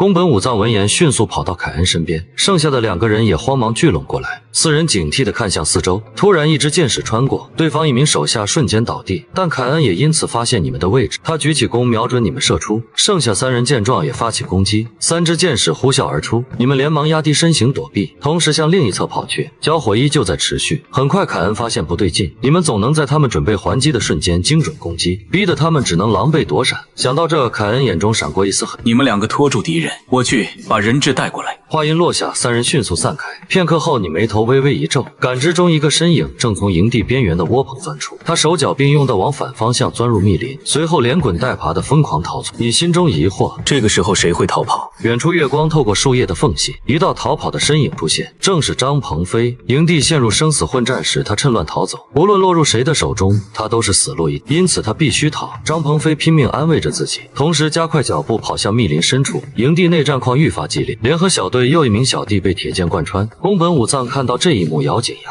随后猛然拔出腰间的长刀，我跟你们拼了！然而这时凯恩拖着赵子谦走，龙国的杂碎们，给我滚出来，否则我就割开他的喉咙！场上顿时安静下来，你在黑暗中眯起眼睛。林奕涵则按照计划从营地后方慢慢接近。此时凯恩开始倒数，3、2、1，下一秒你的身影从黑暗中缓缓走出，手里握着匕首，神情平静道：我出来了，然后呢？凯恩看到后脸上露出残忍的笑容，扔掉武器，让你的同伴也滚出来，双手抱头跪在地上，否则你懂的。说完，凯恩握紧匕首贴近赵子谦的脖颈，你见状大声吼道：好！冷月、王猛出来。随后将匕首扔在脚下，冷月和王猛立刻会意，装出一副不甘与愤怒的模样，缓缓走出来。此刻凯恩脸上的笑容更盛，这就把你们绑了去，跟龙国换资源，把你的手枪交出来。闻言，你的嘴角勾起一抹弧度，手枪不在我这里。凯听到这恩一愣，在哪？话音落下，林奕涵的身影出现在凯恩后方，他握紧手枪对准凯恩的后心，在我这。只听清脆的枪声响起，凯恩胸口瞬间绽开血花，他眼里充满荒谬与不甘，接着整个人向后倒去，而宫本武藏还沉浸在错愕的。下一秒，你抄起地上的匕首，大步迈出，直扑愣在原地的宫本武藏，一抹寒芒划过夜空，宫本武藏倒在地上，脖颈处鲜血喷涌。此时林奕涵瘫坐在地，大口喘着粗气，你笑着走上前开口道：干得漂亮。林奕涵闻言抬起头看着你充满笑意的脸，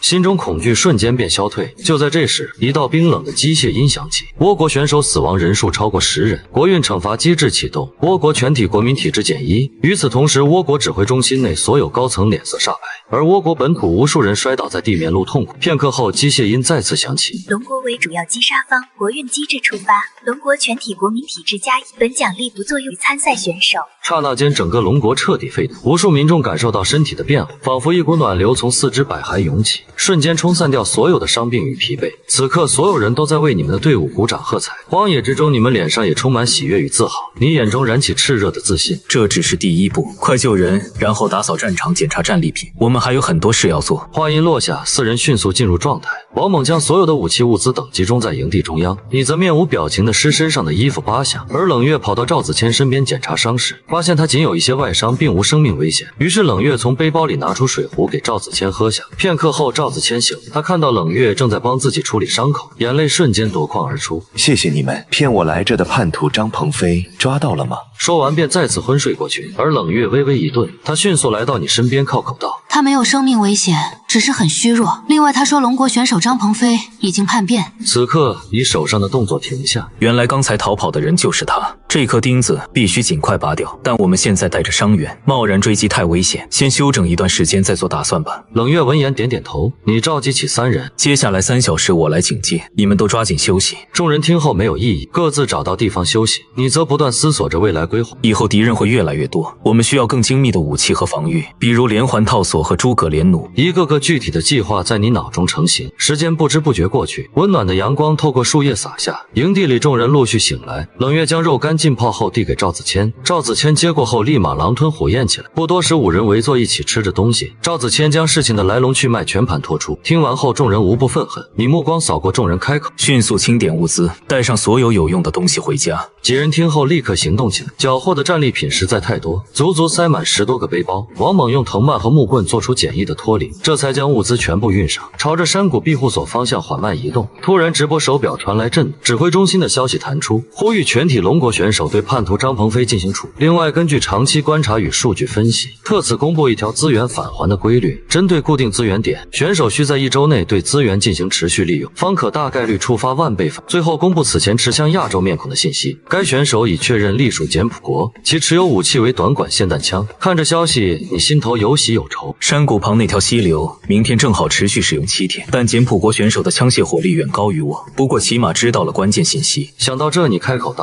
兵来将挡，水来土掩，他的子弹迟早会用光，但我们能借助资源获取源源不断的武器。”此话一出，队伍阴霾一扫而。就在这时，一股香味飘出，你眼前一亮，指着侯林道：“那有好东西，大家跟我来。”几人闻言一脸疑惑，但还是跟上你的脚步。半小时后，你们抵达侯林，数十只猴子看到你们瞬间变得狂躁起来，他们从四面八方涌来，投掷出石块和烂果子。你见状，迅速下达指令，直接驱赶或击杀。王猛我正面冲击，吸引主力；冷月和易寒在旁边清理漏网之鱼。话音落下，王猛如蛮牛般出去，他用锅盖当作盾牌冲散猴群的阵型，你则如鬼魅般从侧闪出，挥舞长刀将数只猴子抽飞。不到1分钟，猴群便彻底溃败。猴王发出不甘的尖笑后，带着猴群逃窜。此时王猛看向你，你说的好东西是什么？然而你闭着眼不说话，只是将大师级环境感知全力发动，随后走到一棵横卧在地的巨大枯木边，枯木中间形成一个天然的树洞，洞口被一些烂叶和苔藓堵。你用匕首轻轻拨开洞口的杂物，下一秒浓郁的酒香从树洞里喷涌而出，你顿时笑出声。这是猴儿酒，快拿锅来装。王猛闻到这股味道，激动的差点跳起来，他急忙抄起锅和水壶跑来。你和冷月一起将树洞扩大，只见树洞底部积着一层破色的粘稠液体，液体中还浸泡着各种野果。王猛见状，拿起锅迅速开始舀酒，其余几人也立刻帮忙，足足装满3口行军锅和2个水壶后才停下。王猛笑着将树洞口用树叶封闭住，留一点给他们点念想，说不定以后还会再念。就在此时，赵子谦无意间扫过前方一片空，成片的植物叶子看起来有些眼熟，于是赵子谦缓缓走过去，他伸手往土里刨刨，紧接着整个人都僵在原地。是红薯。众人闻声快步围上来，只见眼前一大片野生红薯静静矗立。此时全球通告响起，龙国选手赵子谦发现作物红薯触发万倍返还，龙国境内随机区域生成上万亩这红薯田。通告如同炸弹在龙国直播间炸响，弹幕仿佛变为狂欢的海洋。侯林内众人一阵欢笑，接着便开始刨地，很快脱离上堆满无数红薯以及红薯叶，一行人满载而归，心情前所未有的舒畅。然而当回到山谷时，所有人瞬间停下脚步。营地中央一个模糊而庞大的黑影正悠闲地散步，山谷入口气氛瞬间凝固。你迅速发动大师级环境感，脑海中那庞然大物的轮廓愈发清晰，好像是一头牛。你像是想到什么，连忙带着众人进入营地。这一刻，巨牛转头看向你，而它的脚边小牛正亲昵地蹭着。林奕涵捂住嘴道：“是小牛的妈妈。”话音落下，巨牛发出一声低沉而温和的叫声，小牛则欢快地跑到林奕涵身边，紧绷的气氛瞬间消失。众人纷纷上前围观其母，你的目光凝固在母牛的侧腹和后腿上，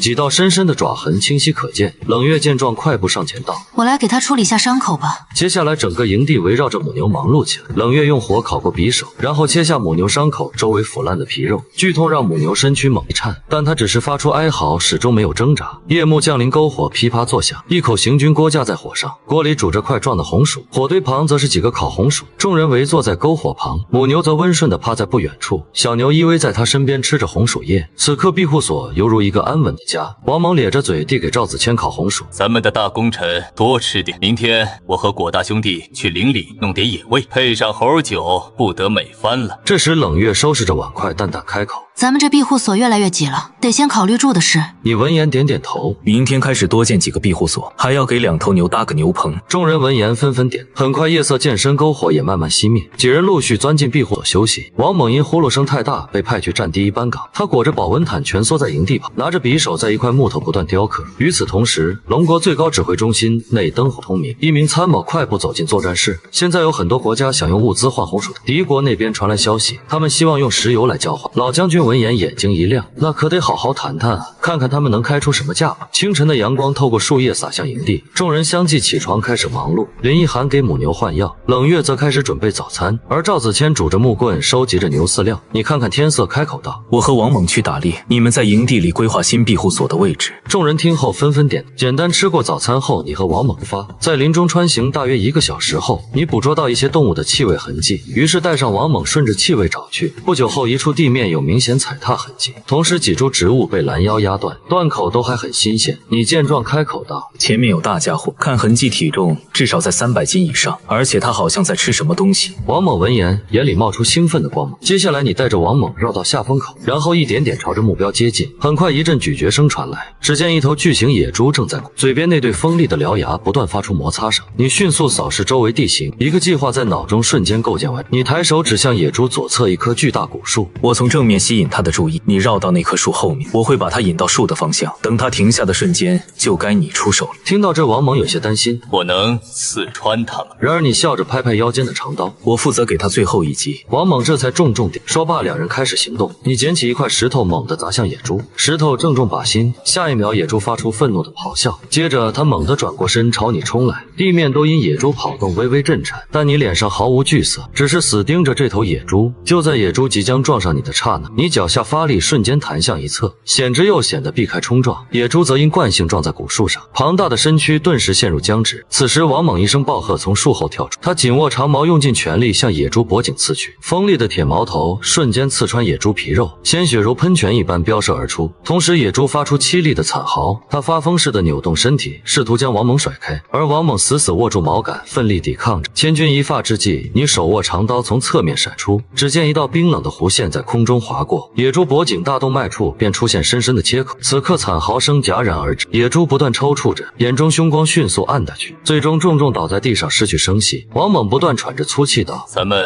竟然干掉他了。”而你并未看野猪一眼，只是他走到野猪近10处，扒开泥土，一块不规则的块茎被你扯出。猛哥，咱们发了，这是黑松露，用它炒猪里脊肉，别提多香了。听到这，王猛已经两眼放光。那还等什么？多挖点回去，让他们也开开眼。随后两人便在地里疯狂挖掘，不多时10几块黑松露被你放入包中。接着你和王猛合力将野猪拖起来，随后往营地方向走去。路上王猛突然停下脚步，他抬起手指向远方：“郭兄弟，你看那边。”你闻言顺着他指的方向看去，只见极远的山脊线上一缕淡淡的青烟袅袅升起。你见状平静道：“距离太远，先不管了，先回营地等安顿好再说。”听到这，王猛点点头，两人继续拖着野猪往回走。营地里冷月正在指导赵子谦种植红薯，林奕涵则在一旁清洗大家换下的衣物，而母牛和小牛在悠闲地吃草。就在这时，王猛的声音传来：“我们回来了。”众人纷纷抬起头，当他们看到野猪后，全都瞪大双眼。冷月迅速上前围着野猪转圈，这得有300多斤吧？你们是怎么杀死他的？